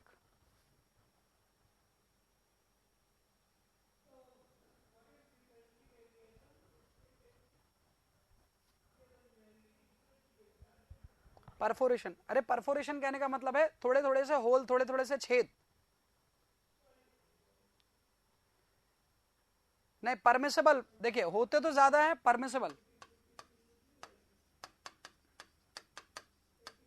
permissible less than equal to 25%, होते तो ज्यादा भी हैं नवीन, 25% या फिर उससे कम परमिसेबल है, तो इसलिए 20 इज नियर अबाउट दैट, तो 20% इज द करेक्ट ऑप्शन पहला।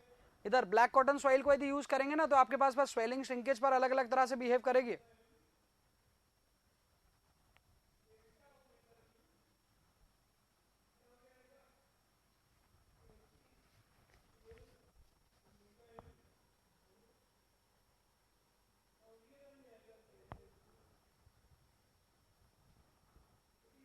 ओके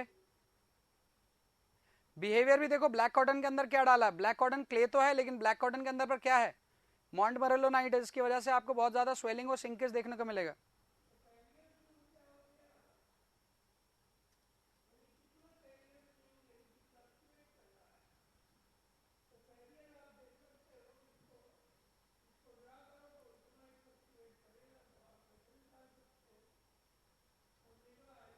हाँ जी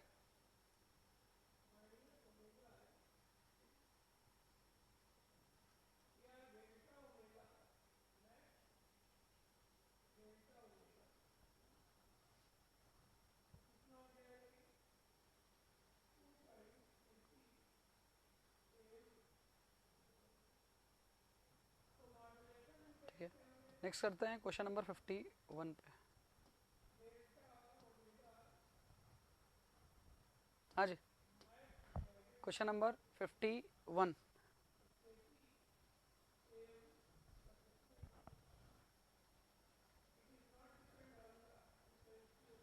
the tolerance in width of the mold of class 1 brick is about।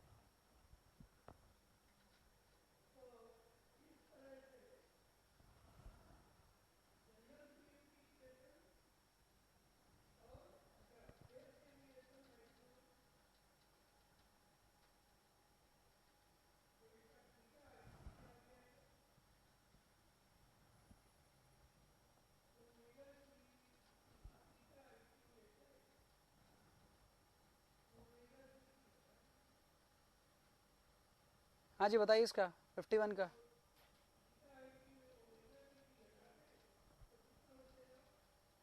हाँ तो जितेंद्र होगा क्या, बुकलेट में ए है तो होगा क्या,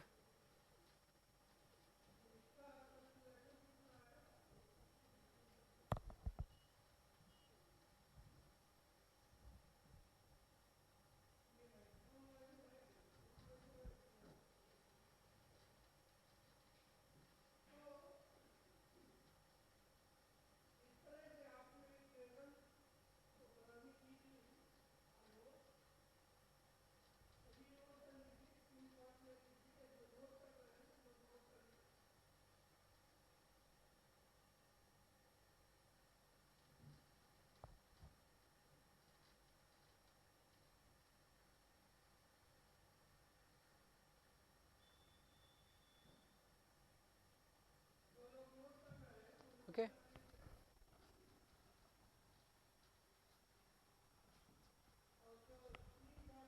The tolerance in the width of the mold of class 1 brick।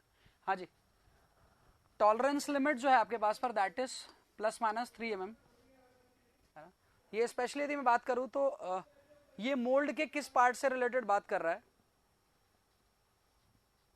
Sharma ji, 49 में कोहेसिव और नॉन कोहेसिव कौन है सोइल्स, एक मिनट में डिस्कस कर रहा हूँ। 49 एक बार डिस्कस करो, पहले 51 को देख लीजिए बाकी लोग। हाँ 51 को देख लो, the tolerance in the width of the class 1 brick, है ना, ये विड्थ की बात कर रहा है, विड्थ के रिस्पेक्टिव आपके पास पर कितना टॉलरेंस हो सकता है। ओके तो मैं आपको कुछ टॉलरेंस भी बता देता हूं कि कितना टॉलरेंस हो सकता है आपके पास पर।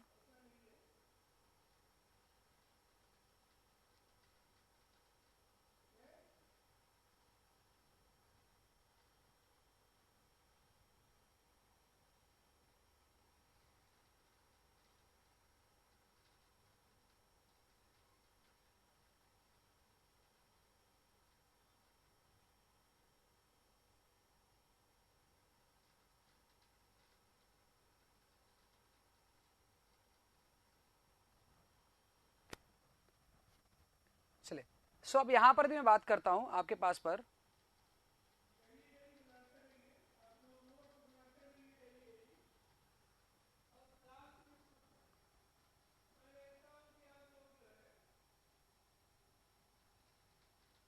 हाँ हाँ मोल्ड की विड्थ का पूछा ना, ब्रिक की विड्थ का नहीं पूछा। तो ये आपके पास पर टॉप व्यू देखते हैं अपन, टॉप व्यू ये आपको देखने को मिल रहा है लेंथ और विड्थ। एक मिनट मैं इसका ऑप्शन 3 हटा रहा हूं ना, ऑप्शन 3 हटा रहा हूं, लेंथ एंड विड्थ, ठीक है। अब दो तरह के टॉलरेंस होते हैं, है ना, दो तरह के टॉलरेंस,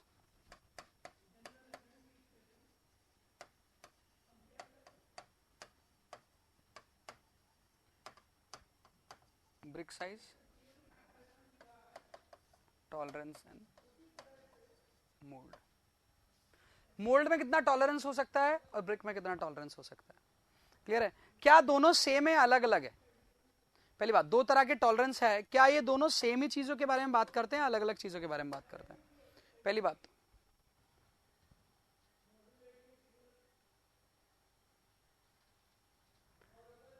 हाँ जी, क्या दोनों सेम ही तरह की चीजें के बारे में बात करते हैं?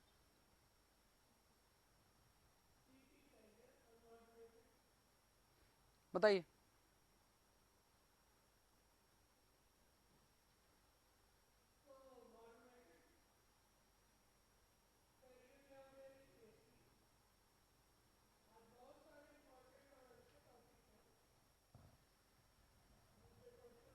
अच्छा चलिए कोई बात नहीं। Tolerance in brick size, brick size का मतलब है ब्रिक कितना छोटा या बड़ा हो सकता है, plus minus. Mould size, mould जो है आपके पास पर कितना बड़ा या छोटा हो सकता है। तो अब इस चीज को थोड़ा सा समझिए, इस चीज को थोड़ा सा समझिए कि यदि यदि मोल्ड आपके पास पर बड़ा हो जाता है तो ब्रिक का साइज छोटा होगा या बड़ा होगा? मोल्ड यदि फिक्स है, मोल्ड जितना रहना चाहिए उतना ही फिक्स है, तो क्या ब्रिक का साइज में चेंज होने वाला है? और यदि आपके पास सर मोल्ड का साइज बड़ा हो गया तो ब्रिक का साइज भी बड़ा हो जाएगा, मोल्ड का साइज छोटा हो गया तो ब्रिक का साइज भी छोटा हो जाएगा। क्लियर है बात, समझ में आ रही है? यदि मोल्ड बड़ा हुआ तो ब्रिक भी बड़ा हो जाएगा, और मोल्ड छोटा हुआ तो ब्रिक भी छोटा हो जाएगा, और मोल्ड एकदम एग्जैक्ट रहा तो ब्रिक भी एग्जैक्ट आएगा। क्लियर है? लेकिन मोल्डिंग के बाद एक और चीज होती है, मोल्डिंग के बाद होती है ड्राइंग, और फिर होती है बर्निंग, और फिर होता है चेक। ब्रिक बनने के बाद उसका होता है चेक, क्लियर है? फिर उसमें होगा चेक। तो ध्यान से समझे कि यह भी हो सकता है कि यहां से तो ब्रिक सही निकला, लेकिन ड्राइंग और बर्निंग में उसमें थोड़ा सा उसकी सरफेस आपके पास पर मतलब कोई सरफेस आपके पास पर उसका चेंज देखने को मिला, तो वहां पर आपके पास पर बर्निंग और ड्राइंग प्रोसेस में हैंडलिंग सही से नहीं हुई, तो आपको चेक में वो टॉलरेंस लिमिट से बाहर देखने को मिल रहा है। वो ब्रिक निकला अच्छा था, क्लियर है? ब्रिक निकला अच्छा था। तो इसलिए ध्यान रखें, या इसलिए ध्यान रखें कि आपके पास पर दो तरह की चीजें होती हैं, कि एक होता है टॉलरेंस ऑफ द मोल्ड और एक होता है टॉलरेंस ऑफ द ब्रिक। तो ब्रिक यदि मोल्ड से एकदम सही निकला है, मोल्ड में कोई भी आपके पास पर एक्स्ट्रा विड्थ या एक्स्ट्रा लेंथ नहीं ली गई थी, ना एक्स्ट्रा थिकनेस ली गई थी, फिर भी ब्रिक के अंदर पर डिफेक्ट आ सकता है, फिर भी ब्रिक के अंदर डिफेक्ट आ सकता है। वो ड्राइंग और बर्निंग के प्रोसेस के अंदर पर होता है due to poor handling. Clear है बात? क्लियर है ये बात?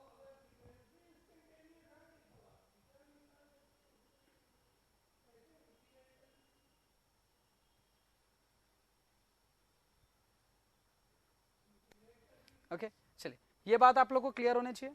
मैं इसको हटा रहा हूं टॉलरेंस के बारे में, कि पहले टॉलरेंस क्या होता है वो पता करें। नेक्स्ट आपके पास पर है tolerance in width of the mould of first class brick. अब फर्स्ट क्लास ब्रिक की जो विड्थ है उसमें किसकी टॉलरेंस बोल रहा है? वो मोल्ड की टॉलरेंस बोल रहा है, मोल्ड की टॉलरेंस। अब दो चीजों को समझिए आप, दो चीजों को समझिए, दो चीजों को क्या समझिए, किसकी टॉलरेंस ज्यादा हो तो चल सकता है और किसकी टॉलरेंस ज्यादा नहीं हो तो चल सकता है। मतलब आपके पास पर दो चीज है, एक है ब्रिक और एक है मोल्ड। तो हम क्या कह रहे हैं, किसमें थोड़ा ज्यादा टॉलरेंस चल सकता है और किसमें थोड़ा कम टॉलरेंस चल सकता है। अल्टीमेटली आपको मोल्ड चाहिए, ब्रिक चाहिए? अल्टीमेटली आपको मोल्ड चाहिए, ब्रिक चाहिए? ब्रिक चाहिए। यदि ब्रिक चाहिए तो इसका टॉलरेंस होना चाहिए, टॉलरेंस होना चाहिए लेस, और इसका टॉलरेंस हो सकता है ज्यादा। ब्रिक में कम। मोल्ड में तो भी चला सकते हैं थोड़ा बहुत वेरिएशन, लेकिन ब्रिक में नहीं चला सकते। अब ये आप लोग को सोचने को मिलेगा कि सर मोल्ड से ही तो ब्रिक बनता है, मोल्ड से ब्रिक बनता है। तो मैं फिर से बोल रहा हूं कि मोल्ड के डायमेंशन थोड़े कम ज्यादा चल सकते हैं, लेकिन उससे जो ब्रिक बनकर आ रहा है वो ब्रिक आपके पास पर अप्रोक्सीमेटेड डायमेंशन का होना चाहिए। तो कहने का मतलब है साचा थोड़ा बड़ा छोटा हो सकता है, लेकिन साचे का जो प्रोडक्ट आएगा वो प्रोडक्ट के अंदर पर, इनर सरफेस के अंदर पर बहुत ज्यादा चेंजेस देखने को नहीं मिलने चाहिए। ओके तो बेसिकली मैं बात करता हूं तो मोल्ड के बारे में बात कर रहा है। यदि ब्रिक के बारे में बात करता तो मैं फिर से बोल रहा हूं, ब्रिक के अंदर पर दो तरह की चीजें हैं। ब्रिक के अंदर पर मैं दो तरह की चीजों के बारे में बात करता हूं। अब यहां से अब बात हो रही है तो आपके पास पर है, इसमें भी एक सब क्लास होती है, सब क्लास ए होती है और एक सब क्लास बी होती है। सब क्लास ए और सब क्लास बी। सब क्लास ए में विड्थ में ±3 mm का, ±3 mm का परमिशन रहता है विड्थ में, क्लियर। और सब क्लास बी में आपके पास पर, यहां पर आपके पास पर ±10 mm तक का भी वेरिएशन अलाउड है। ये जस्ट फॉर सपोर्टिंग यूज होता है। इसको नॉर्मल क्लास ब्रिक से यदि मैं कंपेयर करूं तो ये है थर्ड क्लास ब्रिक, और it is first and second class brick. Normal class से यदि बात कर दो फर्स्ट एंड सेकंड क्लास, और ये थर्ड क्लास ब्रिक है। इसमें 10 से 15 mm तक का हो सकता है टॉलरेंस। और यहां पर जो टॉलरेंस होगा वो टॉलरेंस कितना होगा आपके पास पर, यहां पर जो टॉलरेंस होगा वो कितने का होगा, वो आपके पास पर ±3 mm का। ये ब्रिक के बारे में बात कर रहा हूं। मोल्ड का इससे क्या होगा, मोल्ड का क्या होगा, इससे कम होगा ज्यादा होगा, मोल्ड का इससे क्या होगा, कम होगा ज्यादा होगा,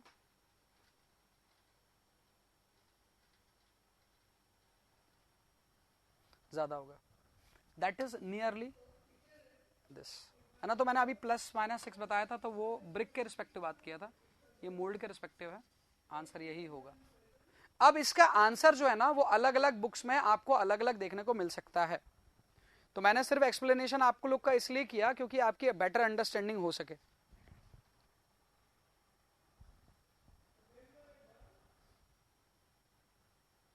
क्लियर है?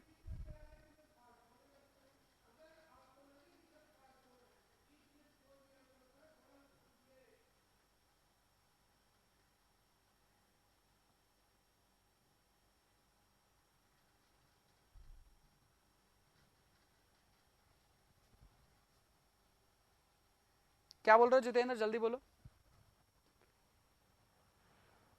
फिर मैं दूसरा क्वेश्चन देख रहा हूँ ऊपर वाला, क्वेश्चन नंबर 49।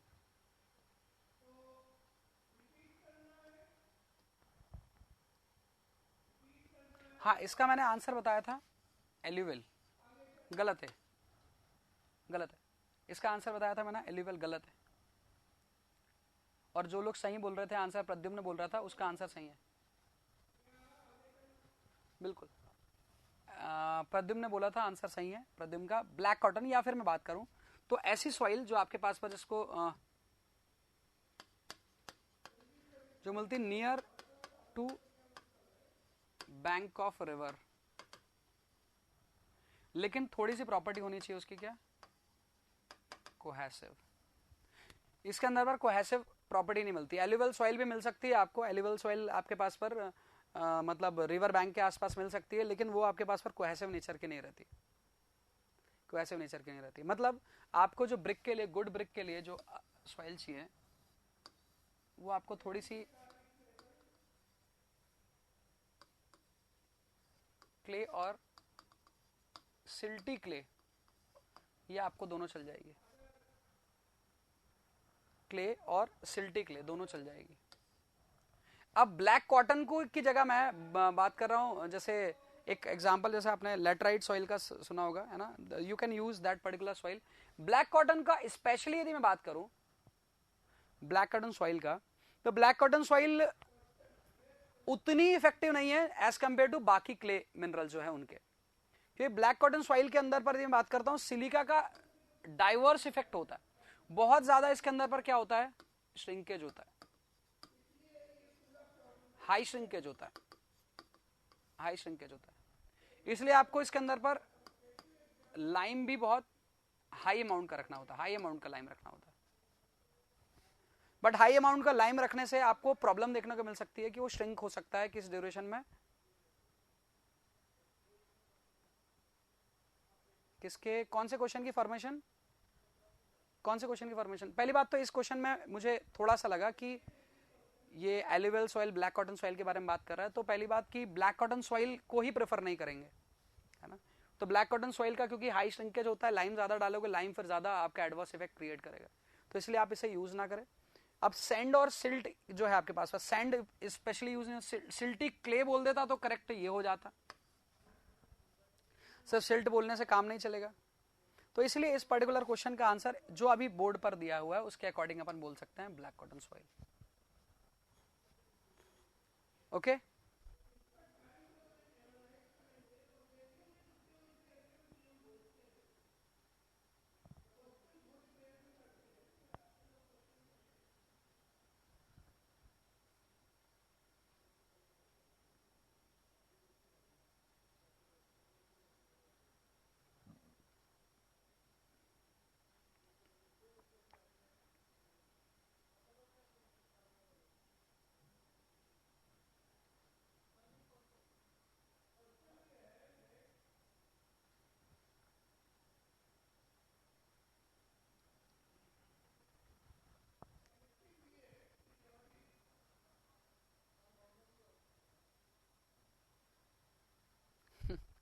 हाँ ठीक है, क्ले की जगह स्टोन लिख देते ऑप्शन में, सही रहता। चलिए जितेंद्र क्या लिख रहे हैं।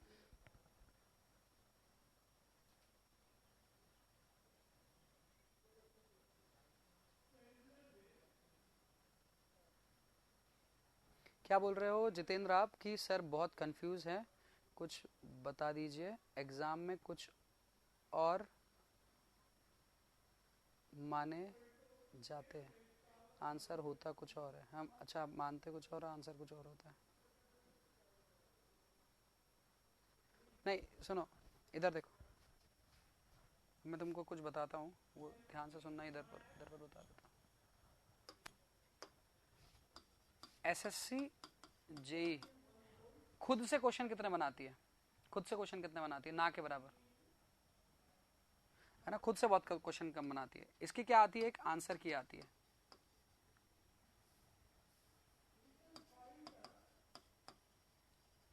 आंसर की आती है ना, जो तुरंत आती है। ये फिर आंसर की होती है, ये फर्स्ट आंसर की आई, फिर सेकंड आती है। सेकंड जो रहती है ना वो अपडेटेड रहती है, अपडेटेड आफ्टर चैलेंज। जो आप लोगों ने चैलेंज किया ना उसके बेसिस पर अपडेटेड रहती है, वो रहती है सेकंड आंसर की। ये आपको इसके बेसिस पर बुक्स में चेंजेस बहुत कम मिलेंगे, फर्स्ट एडिशन में कभी चेंज नहीं मिलेगा। फर्स्ट एडिशन जो रहता है ना, फर्स्ट एडिशन बुक का आता है, उसमें ये आंसर की रहती है। सेकंड एडिशन में ये आंसर की रहती है। आपके पास फर्स्ट एडिशन का आता है तो इसलिए मोस्ट ऑफ द बुक्स या टेक्स्ट बुक या मार्केट में जितना ही मिलता है उसमें ये वाली आंसर की मिल जाती है, जबकि आना चाहिए ये वाली आंसर की। इस वाली आंसर की जब आती है ना तब पता चलता है कि जो 100 क्वेश्चन थे ना उसमें से 97 ही सही थे, बाकी 3 जो थे वो गलत थे, गलत क्वेश्चन थे। तो इसलिए इन 3 क्वेश्चन के भी कहीं ना कहीं इनमें आंसर की में ABCD दिया रहता है, और वो क्वेश्चन आपके पास पर किसी ना किसी टेक्स्ट बुक में प्रिंटेड रहता है और उसका आंसर ABCD लिखा हुआ रहता है, जो भी रहे। तो ध्यान रखो आप लोग कि आप लोग को ये पता रहना चाहिए कि जो आप लोग पढ़ रहे हैं ना वो ज्यादा करेक्ट है एज कंपेयर टू जो एग्जाम के क्वेश्चन के आंसर की है। एग्जाम के क्वेश्चन के आंसर की मैं कई बार बोल देता, जैसे आपको हाईवे आपने पढ़ा होगा ना, तो हाईवे में बोल देता friction between tyre and road surface should be 0.78, है ना, 0.78 कह दिया। तो बच्चे कहते हैं सर वो तो 50% होता है उसका, तो 0.78 कर दिया। तो फिर वो 50% कर, अगर 0.35 वाला ऑप्शन नहीं है तो फिर वो क्वेश्चन गलत हो जाता है। वो क्वेश्चन गलत हो गया तो एग्जाम वाले ने 0.78 कर दिया, फिर लोग कंसेप्ट बनाने लगते हैं 0.78 ही होता होगा, हमने गलत पढ़ रखा है। अब एग्जाम वाले गलत थोड़ी नहीं पूछेंगे, अरे एग्जाम वाले सेकंड आंसर की गलत करेक्ट भी तो कर देते हैं। ऐसा देखने को मिलता है आपको किसमें, ऐसा आपको ईएस के पेपर में देखने को मिलता है। हर साल ईएस में 2-3 गलत होते हैं। पिछले साल मैकेनिकल में 6 क्वेश्चन गलत थे ईएस में, आईईएस के एग्जाम में 6 क्वेश्चन गलत आए थे,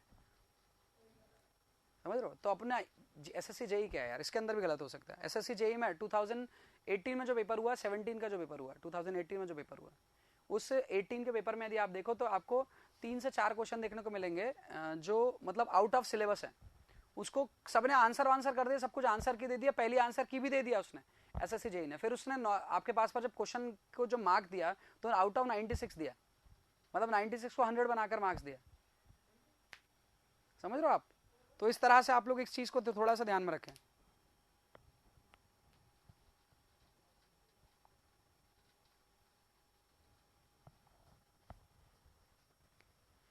क्लियर है, आगे बढ़े।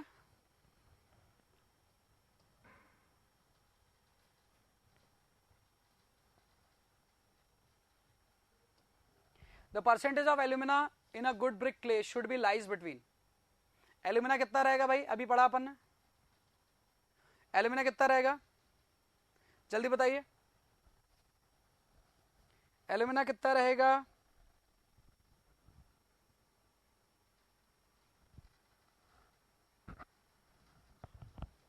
ऑप्शन ए, ठीक है। चलिए नेक्स्ट बढ़ते हैं। If length of the if L is the length and B is the width of the brick and T is the thickness of mortar, the relation between these क्या होगा, बताओ भाई। 52 का, सर 53 का, 53 का बताइए।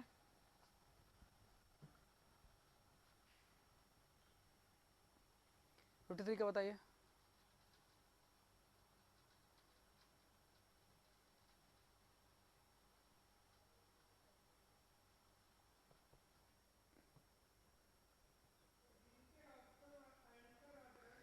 शर्मा जी मैं ब्रिक और दोनों का अलग बात कर रहा हूँ, ब्रिक और मोल्ड दोनों का। आप जहां पढ़ते हैं क्वेश्चन वहां देखिए कि ब्रिक लिखा है मोल्ड लिखा है।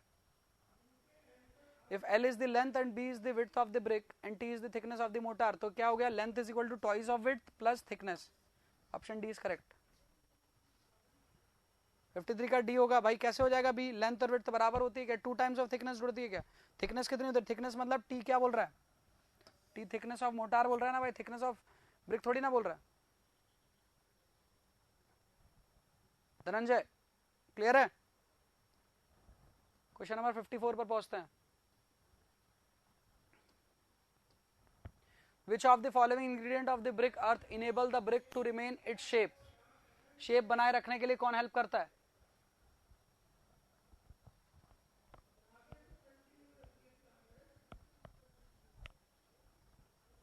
सिलिका से ही तो शेप बनता है भाई।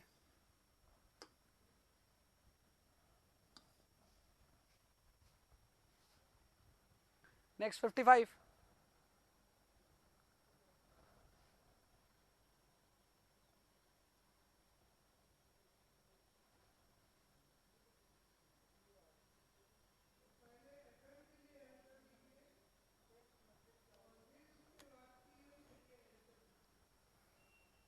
ग्लासिंग इज यूज्ड टू मेक अर्थवेयर।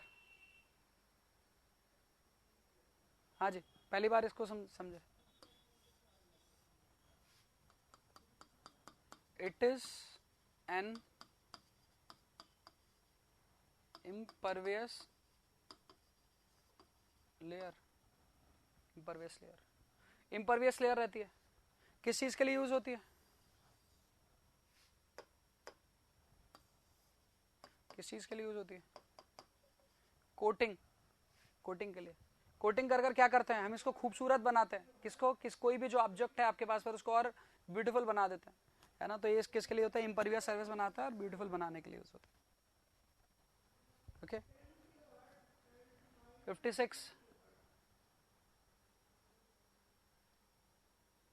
56 और 57 दोनों देखें।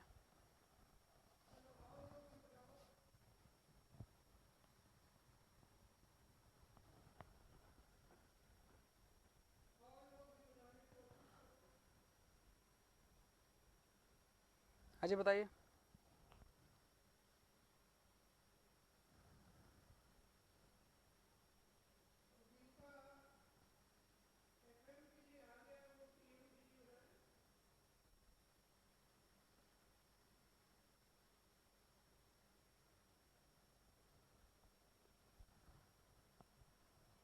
बिल्कुल 56 का सही बता रहे हैं।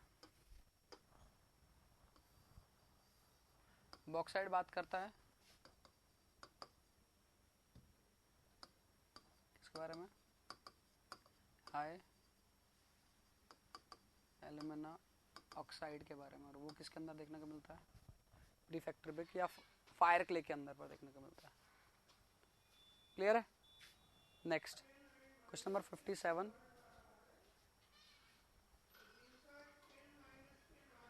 refractory brick resist high temperature, chemical action, dampness, all of the above.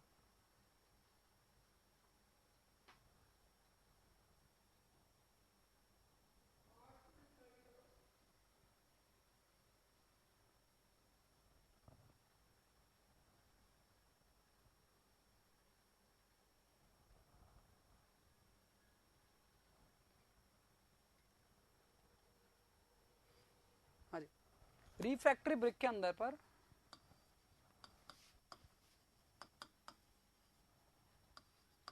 Does not, इसको मैं लिख रहा हूं, does not show chemical inertness. पूरी तरह से केमिकल इनर्टनेस नहीं आती। पूरी तरह से केमिकल इनर्टनेस, धनंजय कहने का मतलब है कि ऐसा नहीं होगा कि पूरा केमिकल का कोई इफेक्ट ही नहीं है उसके अंदर पर। केमिकल का इफेक्ट देखने को मिलेगा, लेकिन बहुत स्लाइटली देखने को मिलेगा, बहुत कम देखने को मिलेगा केमिकल का इफेक्ट। क्लियर है? तो केमिकल का जो इफेक्ट होगा इसके अंदर बहुत कम होगा, है ना, लेकिन केमिकल का इफेक्ट तो होगा। तो इसलिए हाई टेम्परेचर से ये रेजिस्टेंस शो करता है। केमिकल इनर्ट नहीं है, केमिकल इनर्ट रहता तो केमिकल इनर्टनेस की वजह से उसमें इफेक्ट नहीं होता। Next question number 58।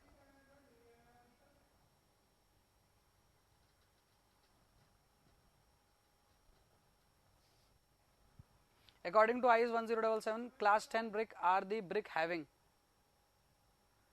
हाँ जी बताइए, thickness, tensile strength, compressive strength और लेंथ, किसके बारे में बात चल रही है?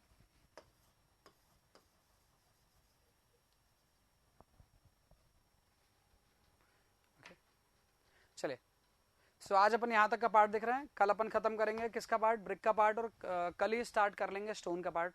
तो स्टोन के पार्ट को यदि आपको पढ़ना है तो आज थोड़ा पढ़िए, कल मत पढ़िएगा। कल पढ़ कर आओगे तो क्वेश्चन बन जाएंगे, और मैं नहीं चाहता कि आपके साथ एग्जाम में ऐसा हो कि आपने लगे आपको लगे कि मैंने पढ़ा है और पढ़ने के बावजूद क्वेश्चन ना बने। ऐसा नहीं होना चाहिए। तो इसके लिए आप आज पढ़े थोड़ा, और फिर कल सीधा आप क्वेश्चंस को देखें। ठीक है? तो कल अपन करेंगे क्वेश्चंस स्टोन के, और यहाँ से अपन ब्रिक के पार्ट को खत्म कर देंगे।